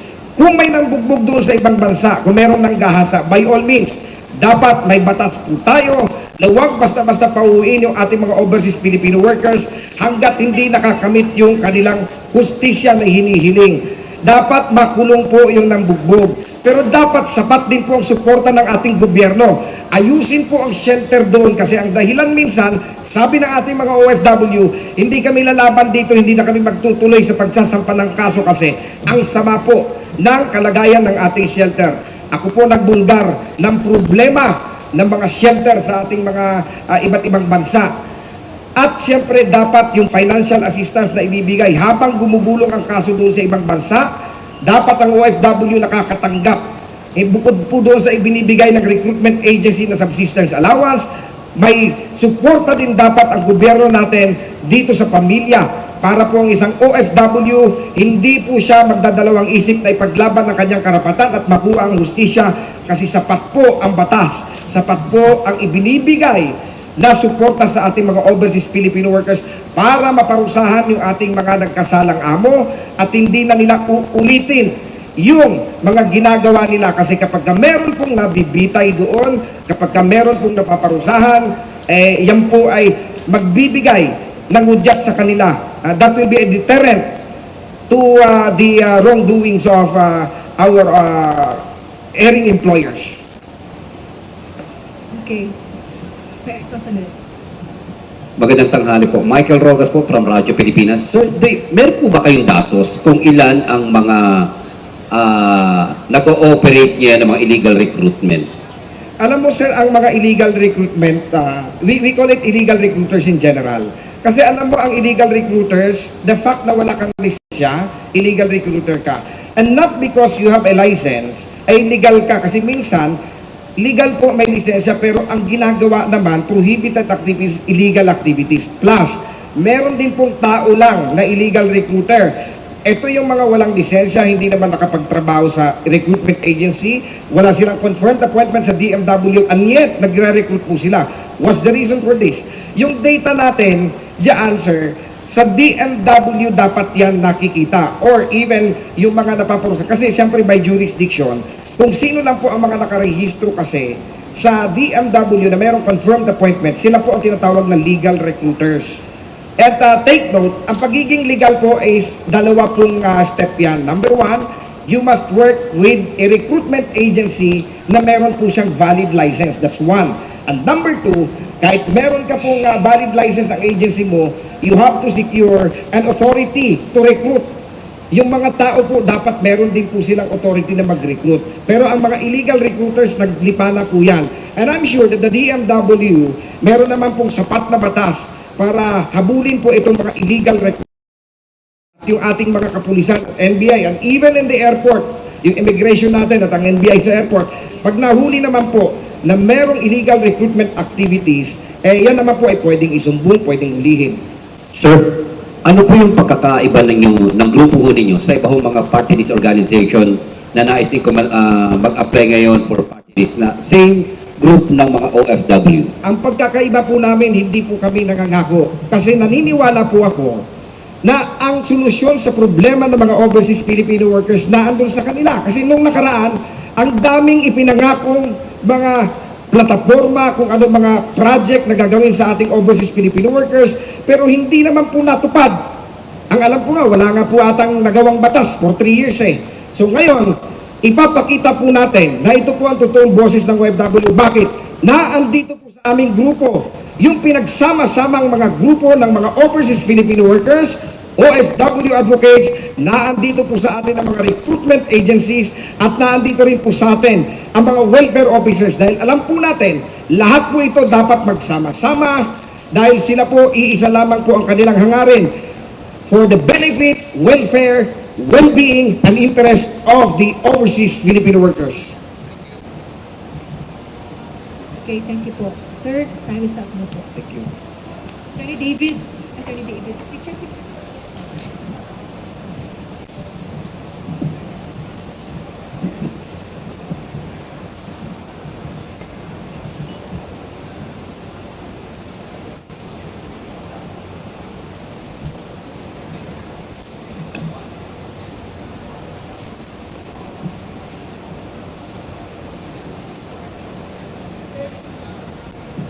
Attorney David.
Mayong udto. Good noon to all of you. Good noon. I was instructed to have a brief 2-minute introductory statement, but I have nothing to say. I'm running for election. I'm a re-electionist, your current majority leader. Good afternoon to all. Good morning to all. Entertain some questions? Sir, introduction muna, sir. I'm done. I'm done. Okay, question po, mga kapatid. Sir, Yes. good morning. Sir, just to clarify, you're running as an independent or part No, of a party? I'm now under the banner of the Alliance, Aliance ng Bagong Pilipino, under the banner of the President.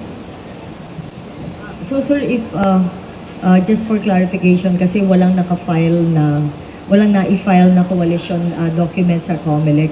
So bali, paano po yun? You filed your COC with a CONA coming from what party, sir? Partido Federal. Partido Federal. Correct. Okay.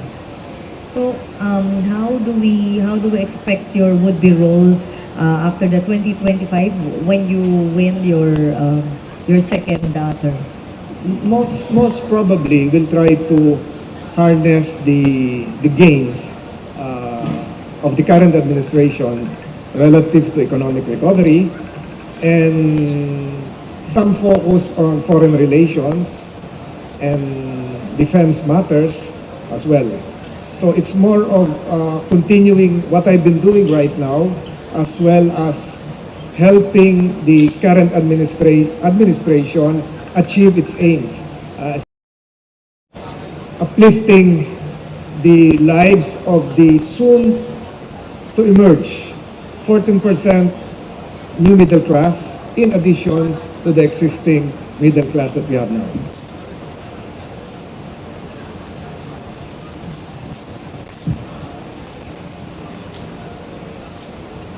Hi, Sen. Mara Cepeda from the Straits Times. Sir, how would you respond to criticism saying that the Alianza senatorial slate is a dynastic senatorial slate and would enhance or the so-called influence of President Marcos in the Senate? Your response to that, sir, given your vast experience as a lawmaker. Thank you. I think the idea of a dynasty, or what's your term, dynasticism? An analyst called it a dynastic slate. A dynastic slate is perhaps anathema to what our democratic process is. Binoboto naman yun ng tao eh. Whether it came from a political family or came from a political aggregation centered on a family, again, the Filipino people would decide. So that's the essence of democracy after all. So I don't see anything bad about said notion. Next question, please. Wala na. Meron pa? Wala na. Walay na. Walay na. Okay. Walay na. Walay na, sir. Again, Ay, sir, sorry. Pabo. Sir, follow up lang on that question, sir. Sir, sa Constitution po kasi merong supposedly dapat may political dynasty law. So are you saying, sir, na it's not against the law if merong mga political dynasties that dominate certain positions? I think that said constitutional provision, while really enshrined in the 1987 Constitution, has not yet been implemented because there is no enabling law, so to speak. But I think the essence really is the right of the people to choose who should lead them. So I don't see anything wrong with that. Sir, does that mean, sir, na you're not in favor of, there has been a recent push in recent years for a political dynasty law to be enacted. So does that mean you're not going to support Let's see. There are several motherhood statements emanating from the Constitution which should have been clarified, would need an enabling legislation. But again, I support the proposition that the people decides. The people decides. After all, sila naman yung bumuboto, di ba? Hi, Sen. Follow up lang again from the Straits Times. Sir, pre-election surveys put you and other Alianza senatorial candidates on the Magic 12, sir. How can we ensure that the independence of the Senate if a majority of the members who will win are going to be endorsed by the president? The endorsement is related to an individual's capacity to align with the current administration's strategic goals, especially for the economy, for foreign relations, etc., etc. The judgment of a senator, I have seen this, is independent of his political leanings. You've seen that. You've seen that. Traditionally, the Senate has been perceived as an independent last bastion of democracy, sabi nga nung iba. So, I don't think it will affect the independence of the Senate. You've seen that through the ages. Okay. Siguro kung wala na, pasalamatan ko yung One mga last kasama ko. question, sir. Opo. One last question po. Good morning, Senator Ramon Gualvez from TV5. Sir, in the previous midterm elections, you sought the support of the previous administration. This time, will you be seeking support again from the former president? I have always, if you have listened to my previous statements, as well as the letter that I showed before, I still hold President Duterte in the highest esteem. There's no bad blood, so to speak. I still respect him. What I did was not just a mere political decision. It has to be something aligned with my personal principles. That one, for instance, in foreign policy, we should deal on a multilateral basis with our partners, engage our diplomatic partners on a higher level, and not just confine ourselves on a bilateral relationship with another country. So that's one of the reasons. But again, I aligned myself with the administration because I foresee that the current administration's goals, specifically its 8-point economic development plan, would really augur well for the Filipino people. We're now talking of increasing our middle class sector from to match the 36% middle class of Thailand, or even the 40% middle class sector of Malaysia. And I think the Marcos administration has plans for that. So I am for a more dynamic economy, stable political condition, which I believe would really help the Filipino people achieve their aspirations insofar as our goal as a country is concerned.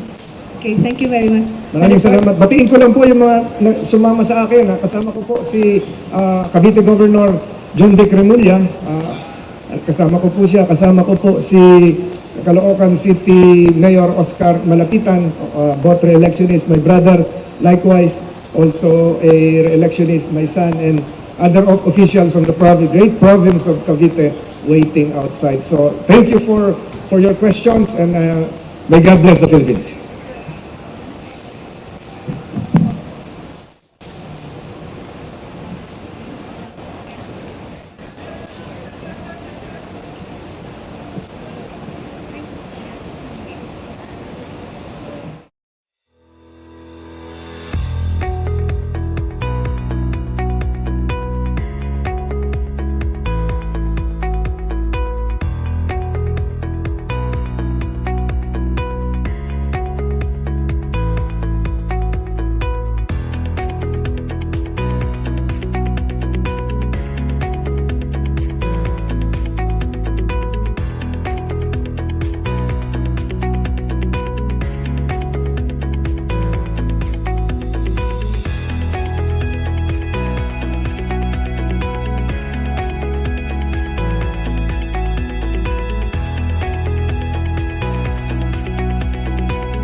sa ating lahat.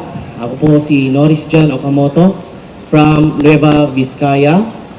At ako po ang nagre-represent sa ating liga. Liga ng nagkakaisang mahihirap po. At ang pangarap at gusto po natin ay bigyan ng tulong ang ating mga kababayan, lalo na yung mga talagang nasa laylayan.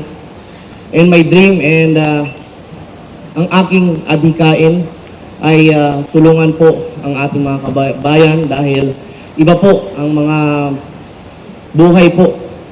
Dahil isa po ako sa nakakita, nakaramdam sa mga taong kailangan ng tulong. As individual, I cannot do alone. But I believe if we help each other and be party list at may tayo po natin isang mahihirap, makakatulong po tayo ng mas marami po.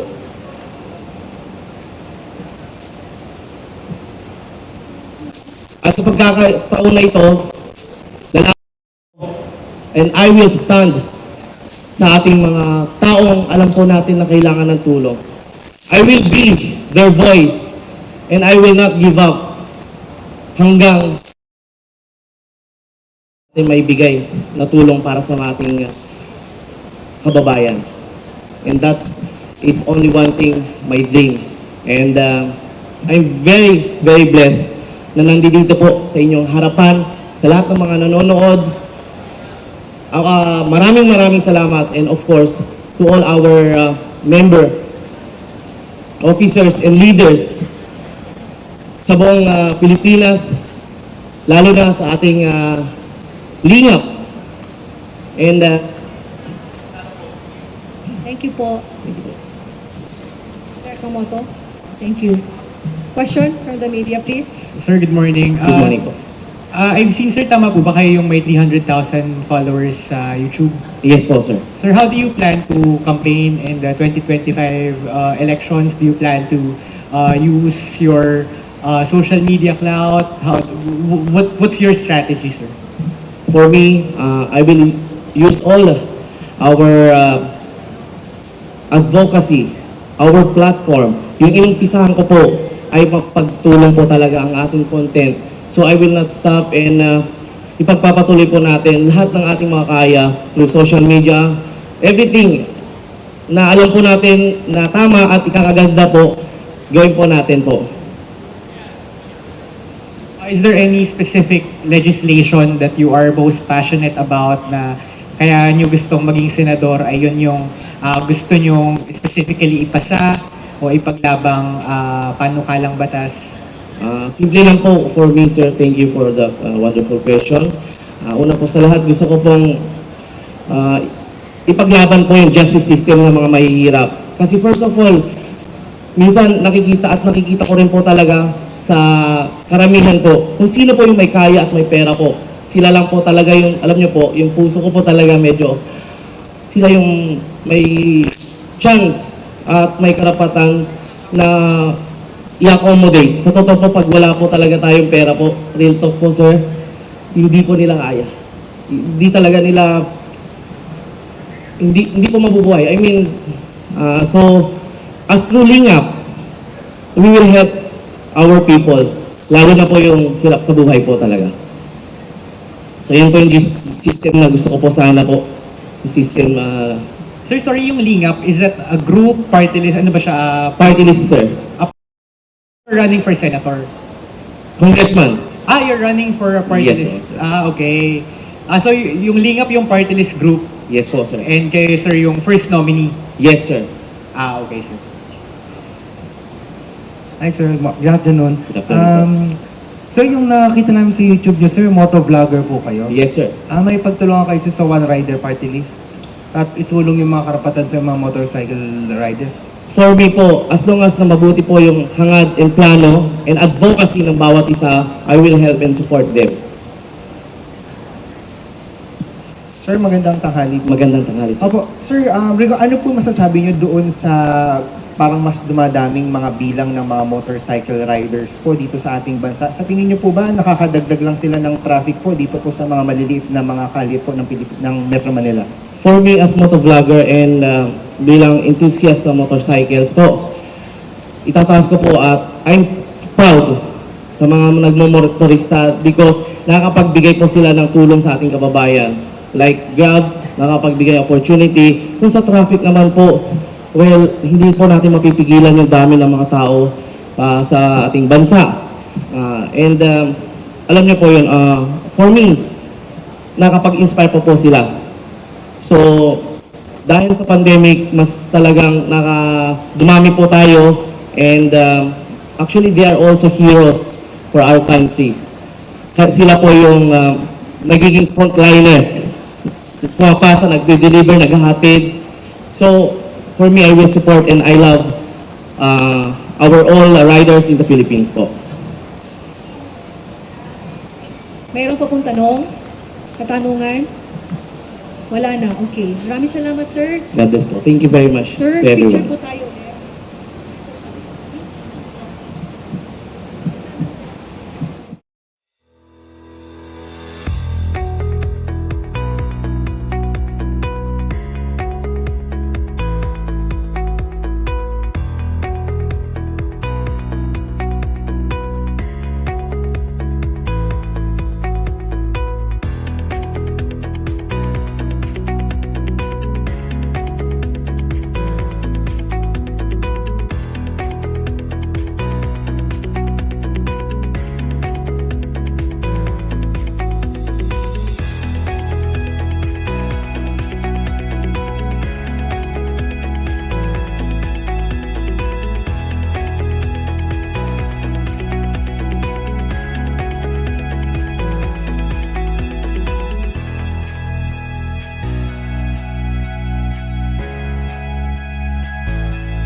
Good morning, ladies and gentlemen.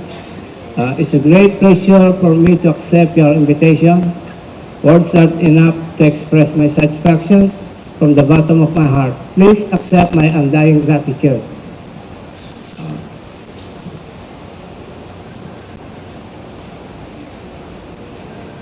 In the charter, during Senator Daniel Magtira incumbency, many people were happy. He is known because of his immortal works. This is a free country and divine rights. Both Daniel Magtira, Senator of the Philippines.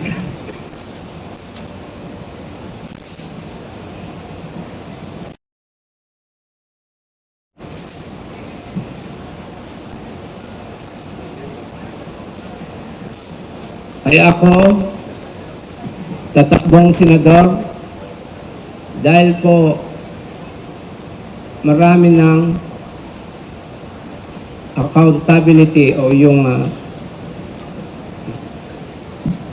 treason, bribery, graft and corruption, and other high crimes.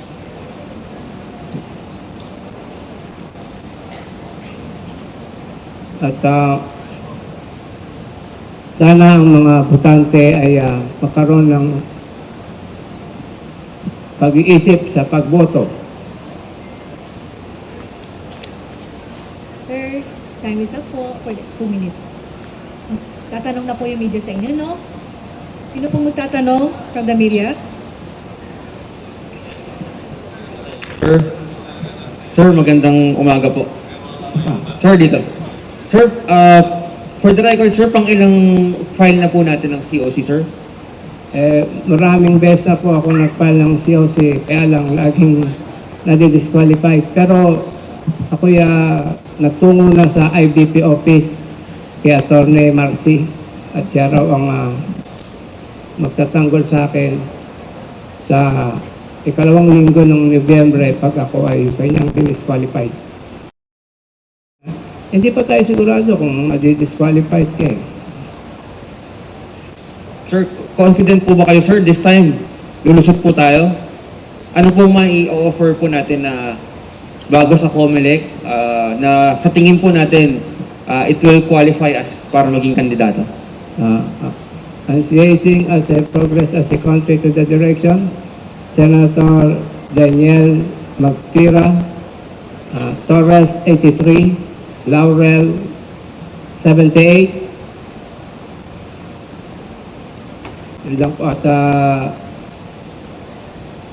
St. Peter Bell Technical Training Center Incorporation. Sir, good morning. Sir, before nabanggit niyo po, asawa kayo ni Chris Aquino. Ngayon, parang narinig po namin, you are thinking of marrying Senator Amy Marcos. Apo. Bakit po?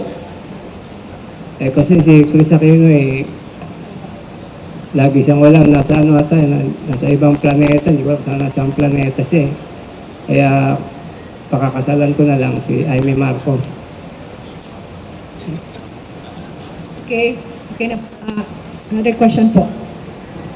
Sir, paano po ang gagawin ninyong pangangampanya? Saan po kayo kukuha ng pondo para sa gayon masustain po ninyo yung kampanya nyo sa buong Pilipinas?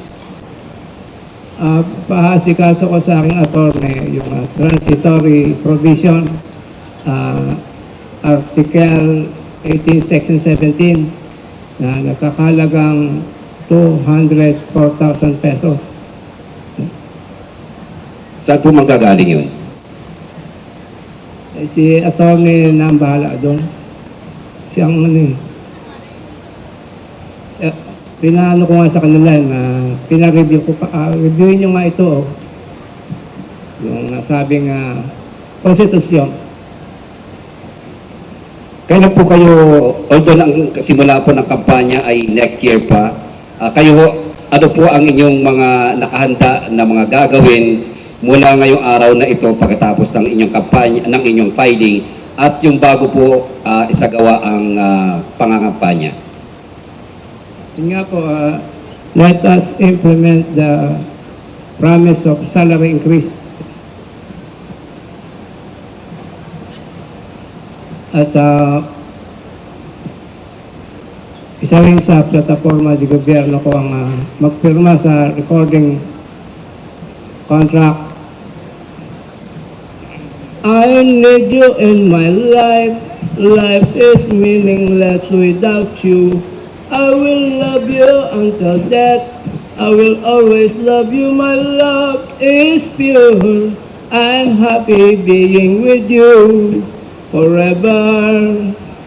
To love and to be loved is the most wonderful things. Welcome into my world. Don't tell my heart to stop loving you. My happiness lies in your hand. Forever, I love you with all my heart forever. I cannot forget you forever. Okay, sir, time is up na po. Thank you. Sir, picture po ulit tayo.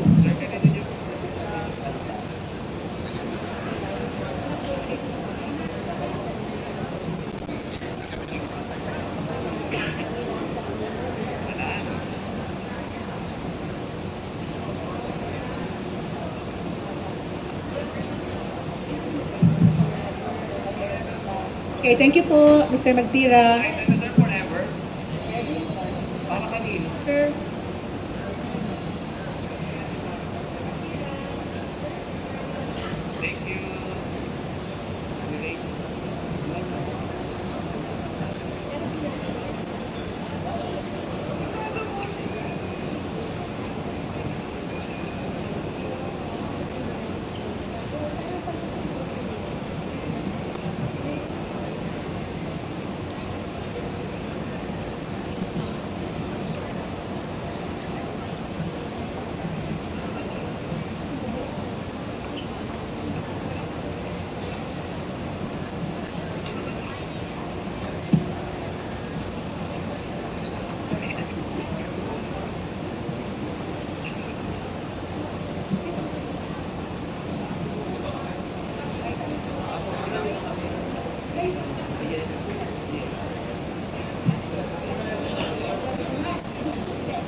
Okay.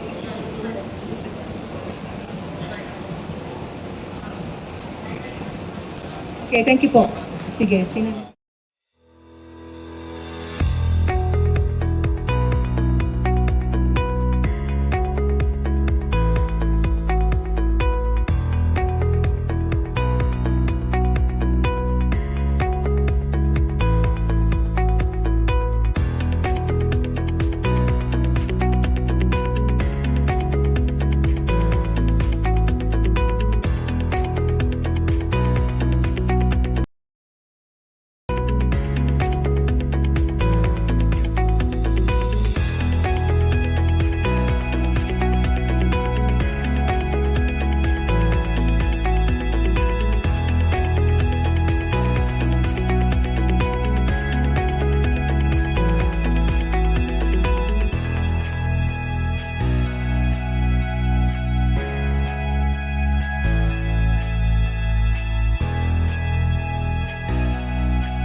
Magsasakat ng isda sa buong bansa.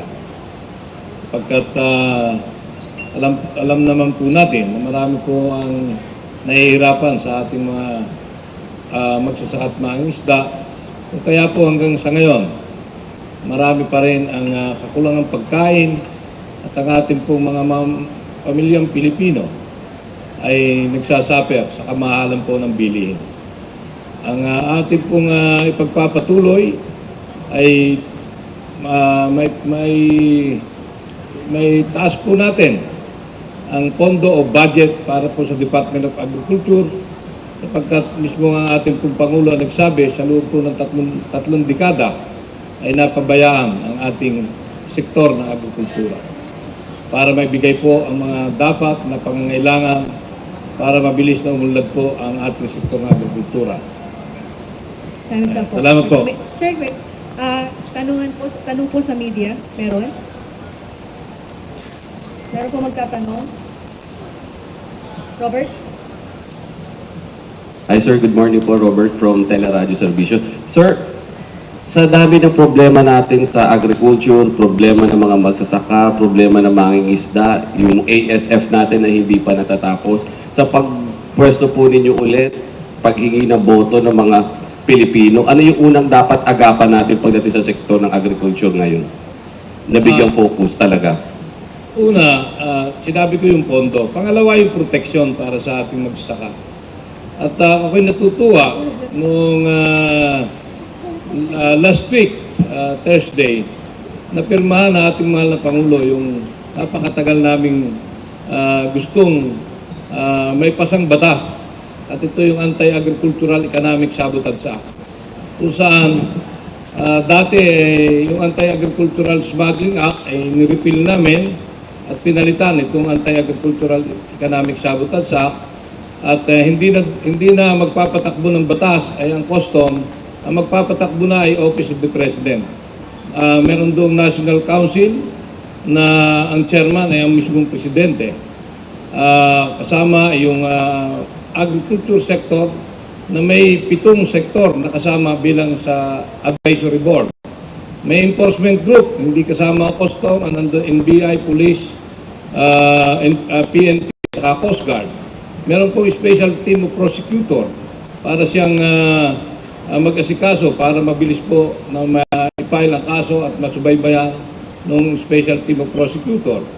Ito po ay lifetime imprisonment, non-bailable, at may reward kung sakali pong yung mga tipster ay makakapag-reward at talaga mapatunayan na may smuggling, hoarding, profiteering at cartel between 1 million up to 20 million or 20% whichever is higher. So, pwede yung mag-file. Dati custom lang po ang pwede mag-file ng kaso. This time, pwede na po ang private citizen or any sector sa aming grupo na naapektuhan po nitong smuggling, hoarding, profiteering at cartel. At ngayon po, meron tayong pinaka-importante na kailangan mangyari, yung pong ating panawagan sa ating mahal na Pangulo ng mga magbababoy sa buong bansa na sana po ay magkaroon ng National State of Emergency kung saan ito po specifically para lamang po doon sa bakuna ng kontra sa ASF. Meron pong epektibong bakuna. Kung ito po ay magkakaroon ng National State of Emergency, pwede pong magbigay ng Emergency Use Authorization para pong mabakunahan yung mga piglets to patiners na aabot po sa mga 6.5 million.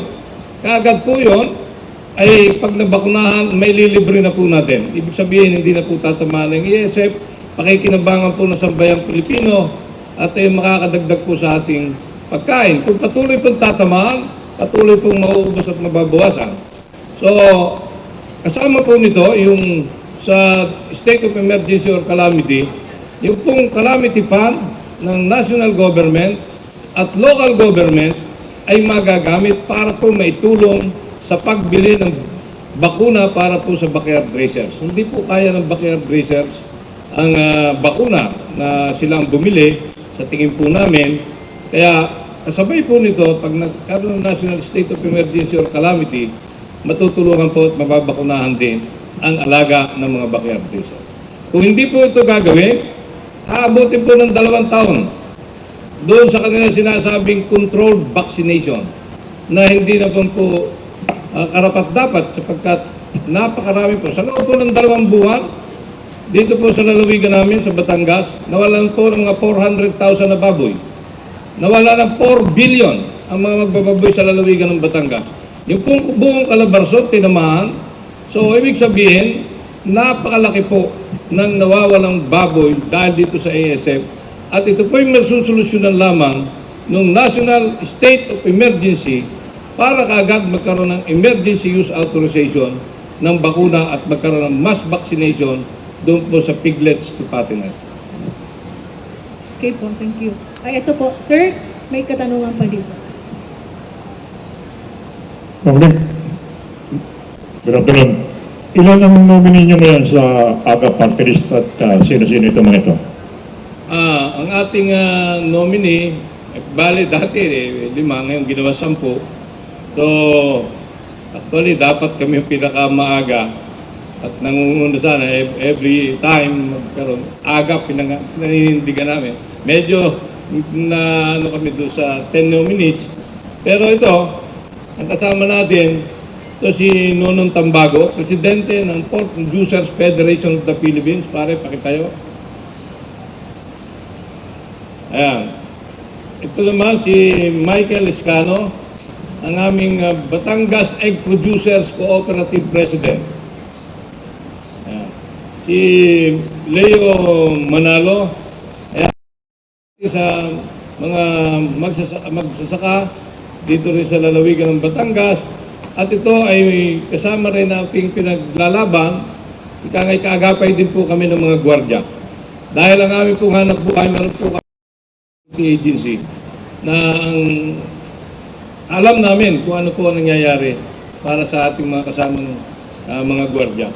Ang pangulo po ito sa kasama natin ay si Tata Olandria. Yan naman po, nasa Fisher Fox na Tagbilaran Bowl. At yung iba po ay mga director ho ng iba't ibang grupo ng ating sektor ng agrikultura. Meron po nasa layer industry, meron po nasa pork industry, at meron naman po na nasa allied industry, kung saan lahat po ay na agriculture sector and allied industry ng ating pong industry. Kong Nick, magandang umaga po. Michael Rogas po from Radyo Pilipinas. Sir, nauna ho kayo sa dumating kanina sa Manila Hotel para ho mag-file ng Certificate of Candidacy. Ano ba ang rason? Bakit tinapot ho kayo ng halos kalahating araw bago ho kayo nakapag-file? Medyo yung aking Secretary General nag-retire, yung mga aking pinaka-general manager nagkasakit, so pati yung nag-resign. medyo nagka-problema na yung papeles. Kaya medyo na-delay. Pero every time na magpa-file, pinipilit namin na kami kauna-una magkakapag-file dahil yung pangalan namin agap, hindi pwedeng mahuli. Nagkaroon na ng kaunting problema, kaya nangyari.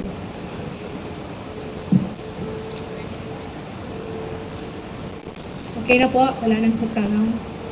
Okay sir, thank you very much. Sir. Okay, maraming salamat sa inyo. Thank you.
say. Pero this time, thank you for everything and for giving me an opportunity to introduce myself here and also to accept my candidacy.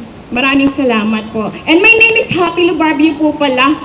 I was filed my candidacy as a senatorial. So hopefully makasama na po ang pangalan ko sa balota. Pagbigyan naman po sana ako ng mga saligang batas and our Supreme Court na mapabilang sa kandidato upang ma-express ko po yung sarili ko na makapagpatupad ng batas para magkaroon naman tayo ng pagbabago sa Pilipinas.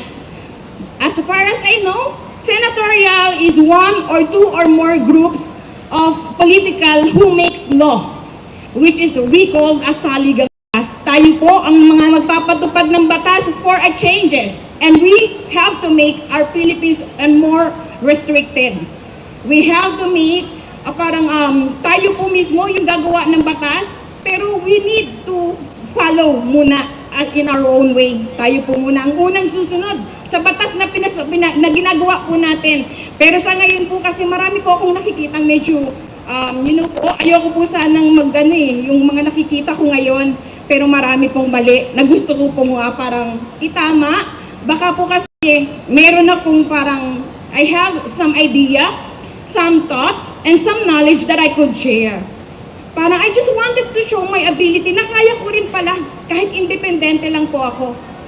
Baka po meron po akong kakaibang parang sariling pamamaraan para maipakita ko yung ability ko. Thank you, ma'am. Para po doon sa position ko. Maraming salamat po. Salamat, ma'am. Happy, ma'am, happy, right? Yes po, happy Lubarbio po. Madam, may katanungan po sa media ang kasagot. Sure po. Sino pong tatanong? Anything that you can ask as far as I can answer your question. Sige po, go ahead, ma'am.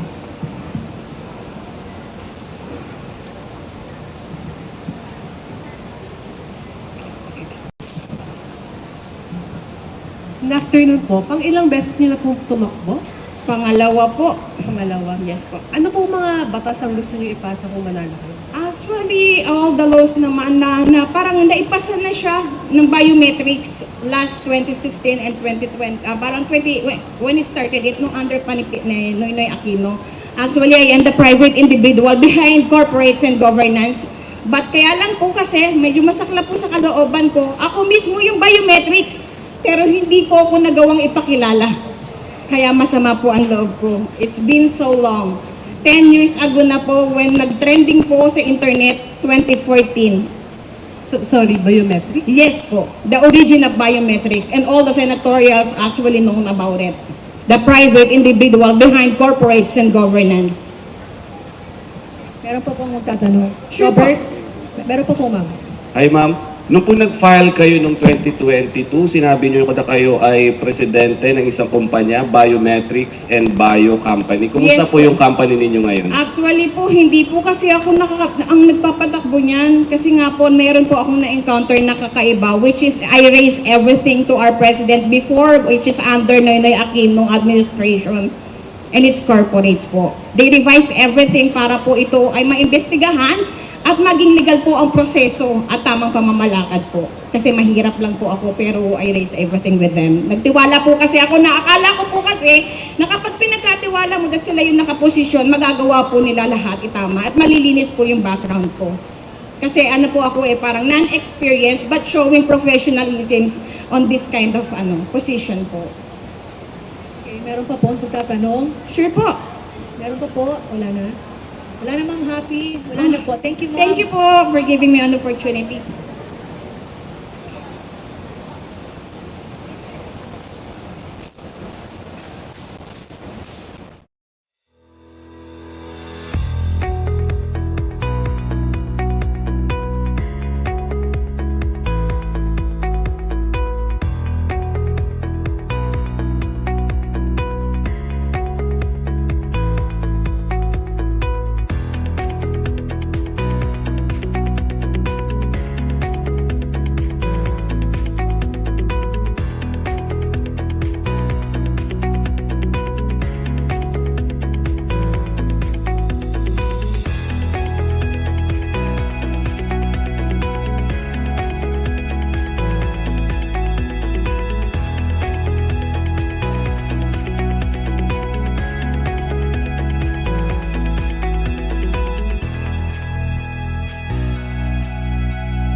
Kami po ay ang mga nominees ng Buhay Party List. I personally am very excited to rejoin the political ring, knowing very well what we can do and to help shape our future as a nation. Marami mga nangyari for the past 3 years that I've been out of Congress, which I do not agree. Many of you know the positions of Buhay Party List. We are pro-life. We are against any threat to life, family, marriage, children, because we believe that all of us were created for a purpose. Walang dapat na binavalue walang buhay. Lahat ng mga kailangan ng tao ay maaaring ibigay ng gobyerno kung magtatrabaho lang ng gobyerno. Kung ang Kongreso ay magtatrabaho at hindi puro investigasyon, palagay ko mas marami tayong mapapakinabangan sa ating bansa.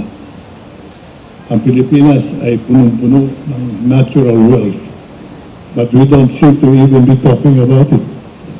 We're talking about Alice Guo for the past 3 months. Hindi ko na naririnig ano ginagawa natin sa Benham Rice. That's a newfound Philippine territory up in the north. And we have already been... Sir, time is up po. Mayor for 2 minutes. Sabi ko Ngayon sa po inyo- yung katanungan Sabi po. ko sa inyo, excited akong to Magsagdaan. rejoin the political... Sige po. Tanong po sa media, sir. Please, Ano sir. tayo? Okay. Sino po magtatanong? Go ahead.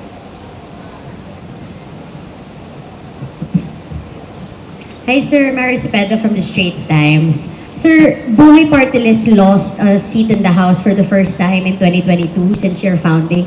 What is the party list doing different in these elections to ensure your congressional comeback? And what bills are you going to push for in line with Buhay's advocacy? Thanks, sir. We lost, I believe, because we had a wrong strategy. I did not have a hand anymore in the campaign because I got operated on in my knees. I had a double knee operation. Most of you, if not all of you, in your old age will experience the same problem of weakening knees. I was a dancer, a sportsman, and that ruined my knees. So on the first day of the campaign, baldado na ako. I had my operation. And Manny Pacquiao ran for president. He is my protege, my good friend. And he convinced me, he said, you need to accompany me, my friend. You run as my vice president. I said, I cannot even run for anything. No, that's okay. Let me just include your name as my choice for vice president. I agreed. So but I wasn't able to campaign. And when the results came, as vice president, I got a lot of votes without even campaigning, without even getting out of my sick bed. But Buhay Party List got nothing. That's why I was kidding around earlier with the Comelec people.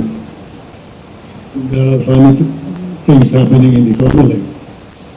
I hope with the flight of anti-Bautista reform, because we need to have credible elections to sustain ourselves as a democracy. One of our agenda is to work for the return and restoration of the two-party system. The two-party system is the best way to protect democracy in any land. Multi-party means no party. But today we have no party in the Philippines. We have group of friends, we have group of interests, pero wala tayong political parties. So we decided to just band together those who believe in promoting life and a better life for the Filipinos. Anything that is anti-life, I'm sorry, you may not agree, divorce is anti-life. But the worst anti-life measure which is already forming in the Philippine Congress is abortion. If anyone of you believes in abortion, then you will not agree with me, because I am, and the whole Buhay Party list will fight it tooth and nail. If we make it, abortion will not make it. I'm sorry to tell those who are interested in abortion. Abortion is the greatest crime man can commit. It's murdering in a heinous way innocent lives. In fact, there are more babies killed in abortion in the world than those who died during world wars. Kong? Yeah. May we know, how old are you now, sir? Me? That's a military secret. You want me to tell the whole No, world? the follow-up question, of course, is for the voters' interest. Can you still handle the rigorous job, especially first the campaign, and second the stressful work of a legislator, especially in Congress? Because as you projected, Are our congressmen working? yeah, it seems that you will be playing a different role, not an administration, a pro-administration stance, as we Not see it. necessarily. So can you still We stand this will way? maintain a Buhay Party list, pro-life, pro-family group of people. We shall be protective of the Catholic Church, yes. But we are not a Catholic Church in political arm, no. But we are all Catholics and Christians.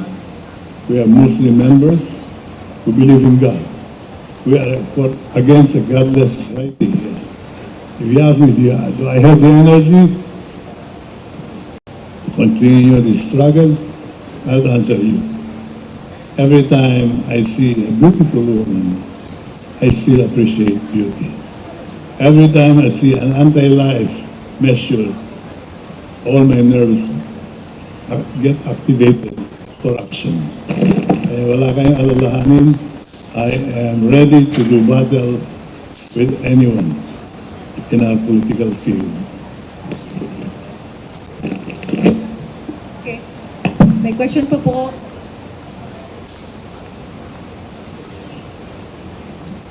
Hi po. This is Angela Lagunzad Castro from One News. Tanong ko lang po yung reaction ninyo kasi pasado po sa camera yung divorce bill, knowing that you're against that. I have fought that from the very start, and it never moved when I was during my incumbency. So if you ask me what my reaction is, it's one of disappointment on the present Congress, how they can allow the Filipinos to go through the dark ages of divorce. Akala lang ng mga babae, protection nila yan. No. The divorce, not the women. So if you ask me what my reaction is, I'm sorry for the women, for Filipinas, hindi maganda yan. I hope the Senate does not approve it, and I am talking to all the senators that I could. Senators who are receptive, senators who have happy families, not to allow themselves to be used by the anti-life forces of the world. Ang Pilipinas na lang daw walang divorce. So what? So what if the Philippines is the only country still has no abortion? We should be proud that we have no such anti-laws in our system. Question po. Follow up? Wala?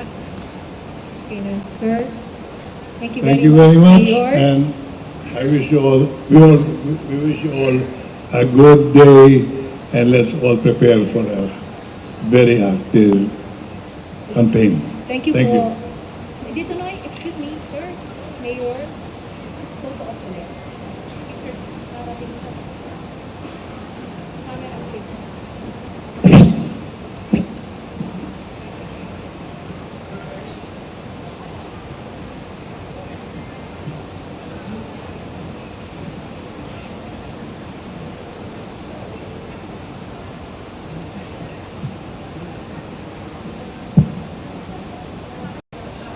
po. Salamat. Salamat.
Okay, thank you for the interview na po.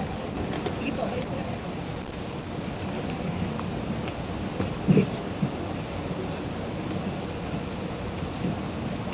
Magandang tanghali sa inyong lahat. Morning sa inyo, mga familiar faces. Andito kami sa ngayong araw para maghain ng ponan namin.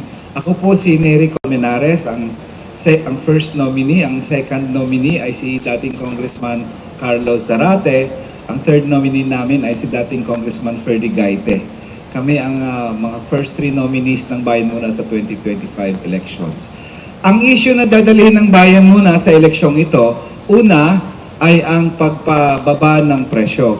Lalo na ng gasolin, ng langis, kuryente at tubig.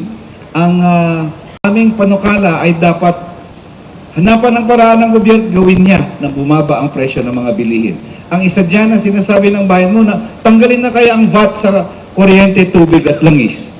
Kasi malaking bagay yan, 12% yan, pero kung matanggal mo yan, malaking maiibsan ang paghihirap ng ating mamamayan. Yung sa langis, dapat i-unbundle na yung langis na yan. Kasi palagi silang nagsasabi ng international price, pero hindi naman naka-unbundle yung presyo nila. Ako, tagaman sa bato, overpriced yan. Kung yan bundle nila, malalaman natin. Yung pangalawang issue ng Bayan Muna sa eleksyong ito ay sahod. Nakabubuhay na sahod na 1,200 pesos kada araw sa lahat ng manggagawa sa buong bansa. Walang regional wage boards. Lahat ng manggagawa sa buong bansa nakabubuhay na 1,200 pesos kada araw. Pangatlo, korupsyon. Alam nyo, ang korupsyon, marami na kaming laban dyan sa Kongreso mula pa ng 2001 ang upo ang Bayan Muna. Ang mapagmalaki namin sa Bayan Muna, hindi namin sinasanto ang kurakot. Kahit presidente ka pa ng Pilipinas, pag nangurakot ka, wala kaming problemang birahin ka, wala kaming problemang ipa-impeach ka. Basta corrupt ka, lagot ka sa Bayan Muna. Yan ang aming palaging sinasabi. So ngayon, Hi, sir. okay. 2 minutes.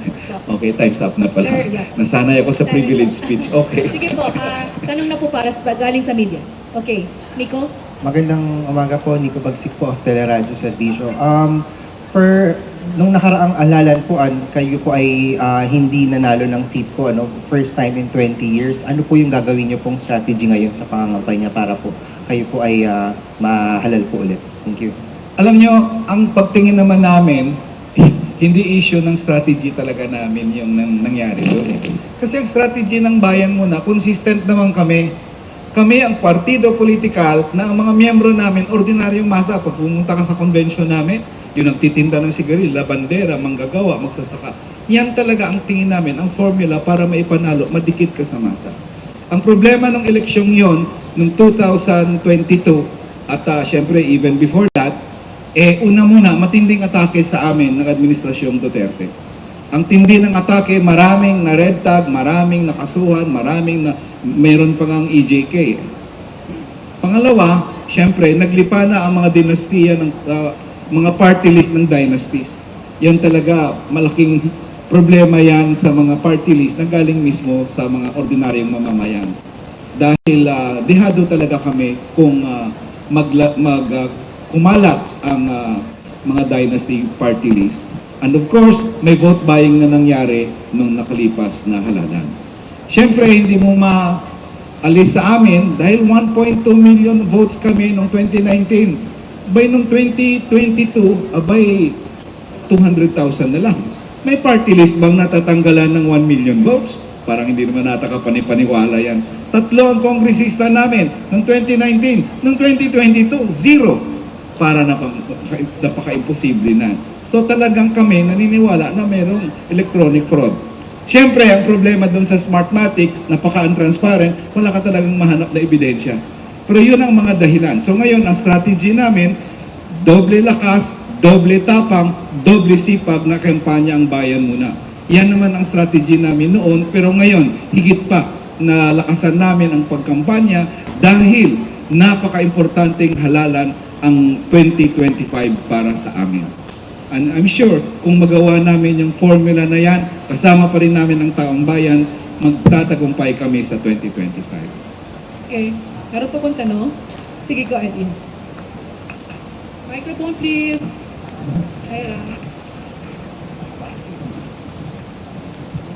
Hi, Sir. Mara Cepeda from the Straits Times. Sir, I've covered the three of you during your time in Congress, so I know that you've been pushing for key advocacies, and yet, in the past couple of days, Bayan Muna and the other key members of the Makabayan Bloc have been drawing flag for your previous support and for former President Rodrigo Duterte, who eventually red tag members of the Makabayan Bloc. Sir, how are you responding to this renewed accusations being thrown at Makabayan? And how is this affecting calls for that there should be a united opposition that Duterte crushed and now President Marcos is enjoying? Yes. Una muna, ng eleksyon, sinasabi nila, sumuporta at bumoto kami kay Duterte. Hindi totoo yan. Actually, you ask them of proof, wala silang proof dyan. Grace po kami noong 2016. Klaro yan, tumatakbo ako kay Grace po. Pagkatapos ng speech, raise ang kamay ni Grace po. Cheese Escudero. Kaya, yung mga, pag tinanong mo na sila, paano yung sabing 2016 bumoto, sumuporta kay Duterte, wala na silang nasabi. Siguro kung mayroon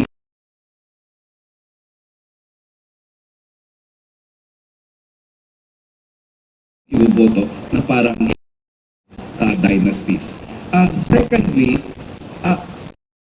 masasabi namin sa kay Duterte, marami siyang pangako ng panahon ng eleksyon. Ang pangako niya para sa masa. Saan ka nakakita ng presidente na sa kanang libre? Saan ka nakakita ng presidente na nagsasabing itaas niyang sahod ng ganito? Bihira yon. Kaya marami ang nabighani sa matamis na dila ni Duterte. Pero napatunayan ng bayan muna at ng Makabayan na hindi pala seryoso yung kanyang mga pangako. In fact, napakaiksi ng panahon bago namin. And lastly, last point, 2019 at 2016, bago siya, pagkatapos niyang umupo, wala pang isang buwan, kami ng mga human rights lawyers ng NUPF, tinulig sana namin yung EJK niya. July siya umupo, August. So para sa amin, hindi totoo yung mga sinasabing sumuporta kay Duterte. Medyo black prop lang yan. Pero kami, nagpakita kami sa mahabang track record namin.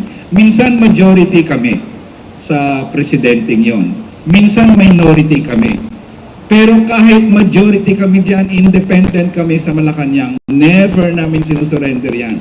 So kung kami ay naging majority sa panahon ni Arroyo, there was a time majority kami. Nung majority rin kami sa panahon ni Aquino, there was a time na majority.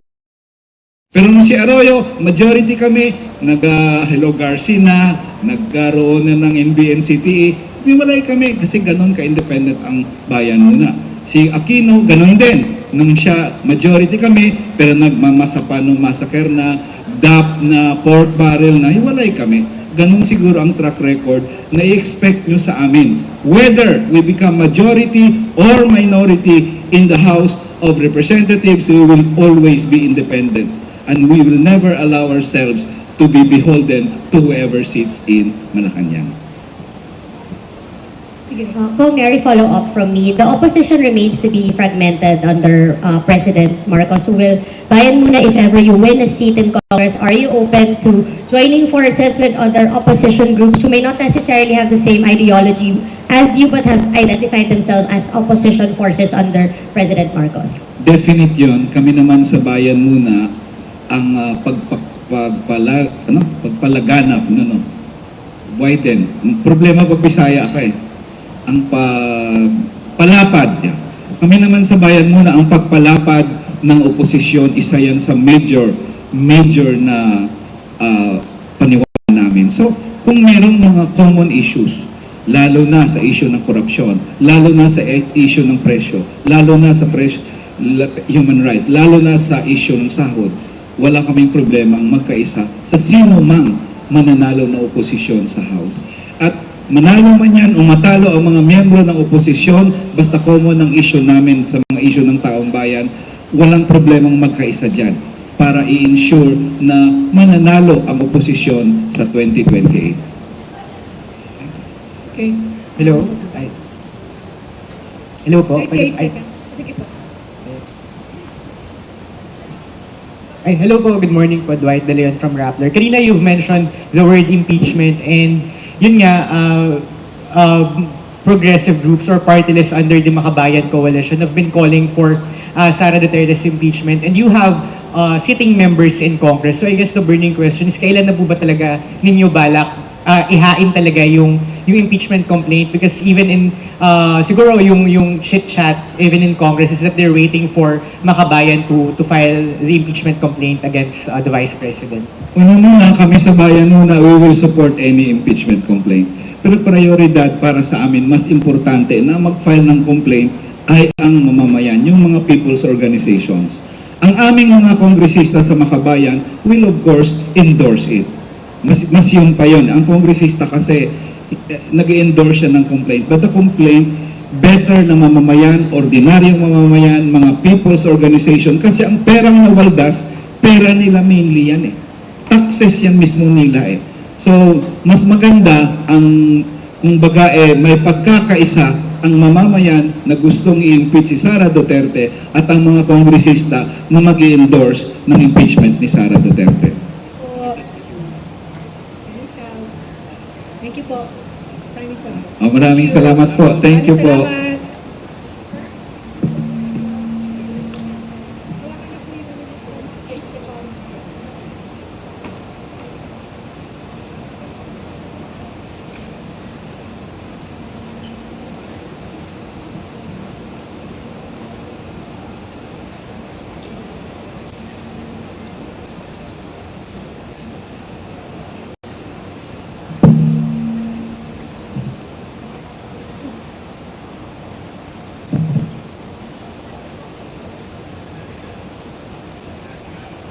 Okay, thank you po. Salamat.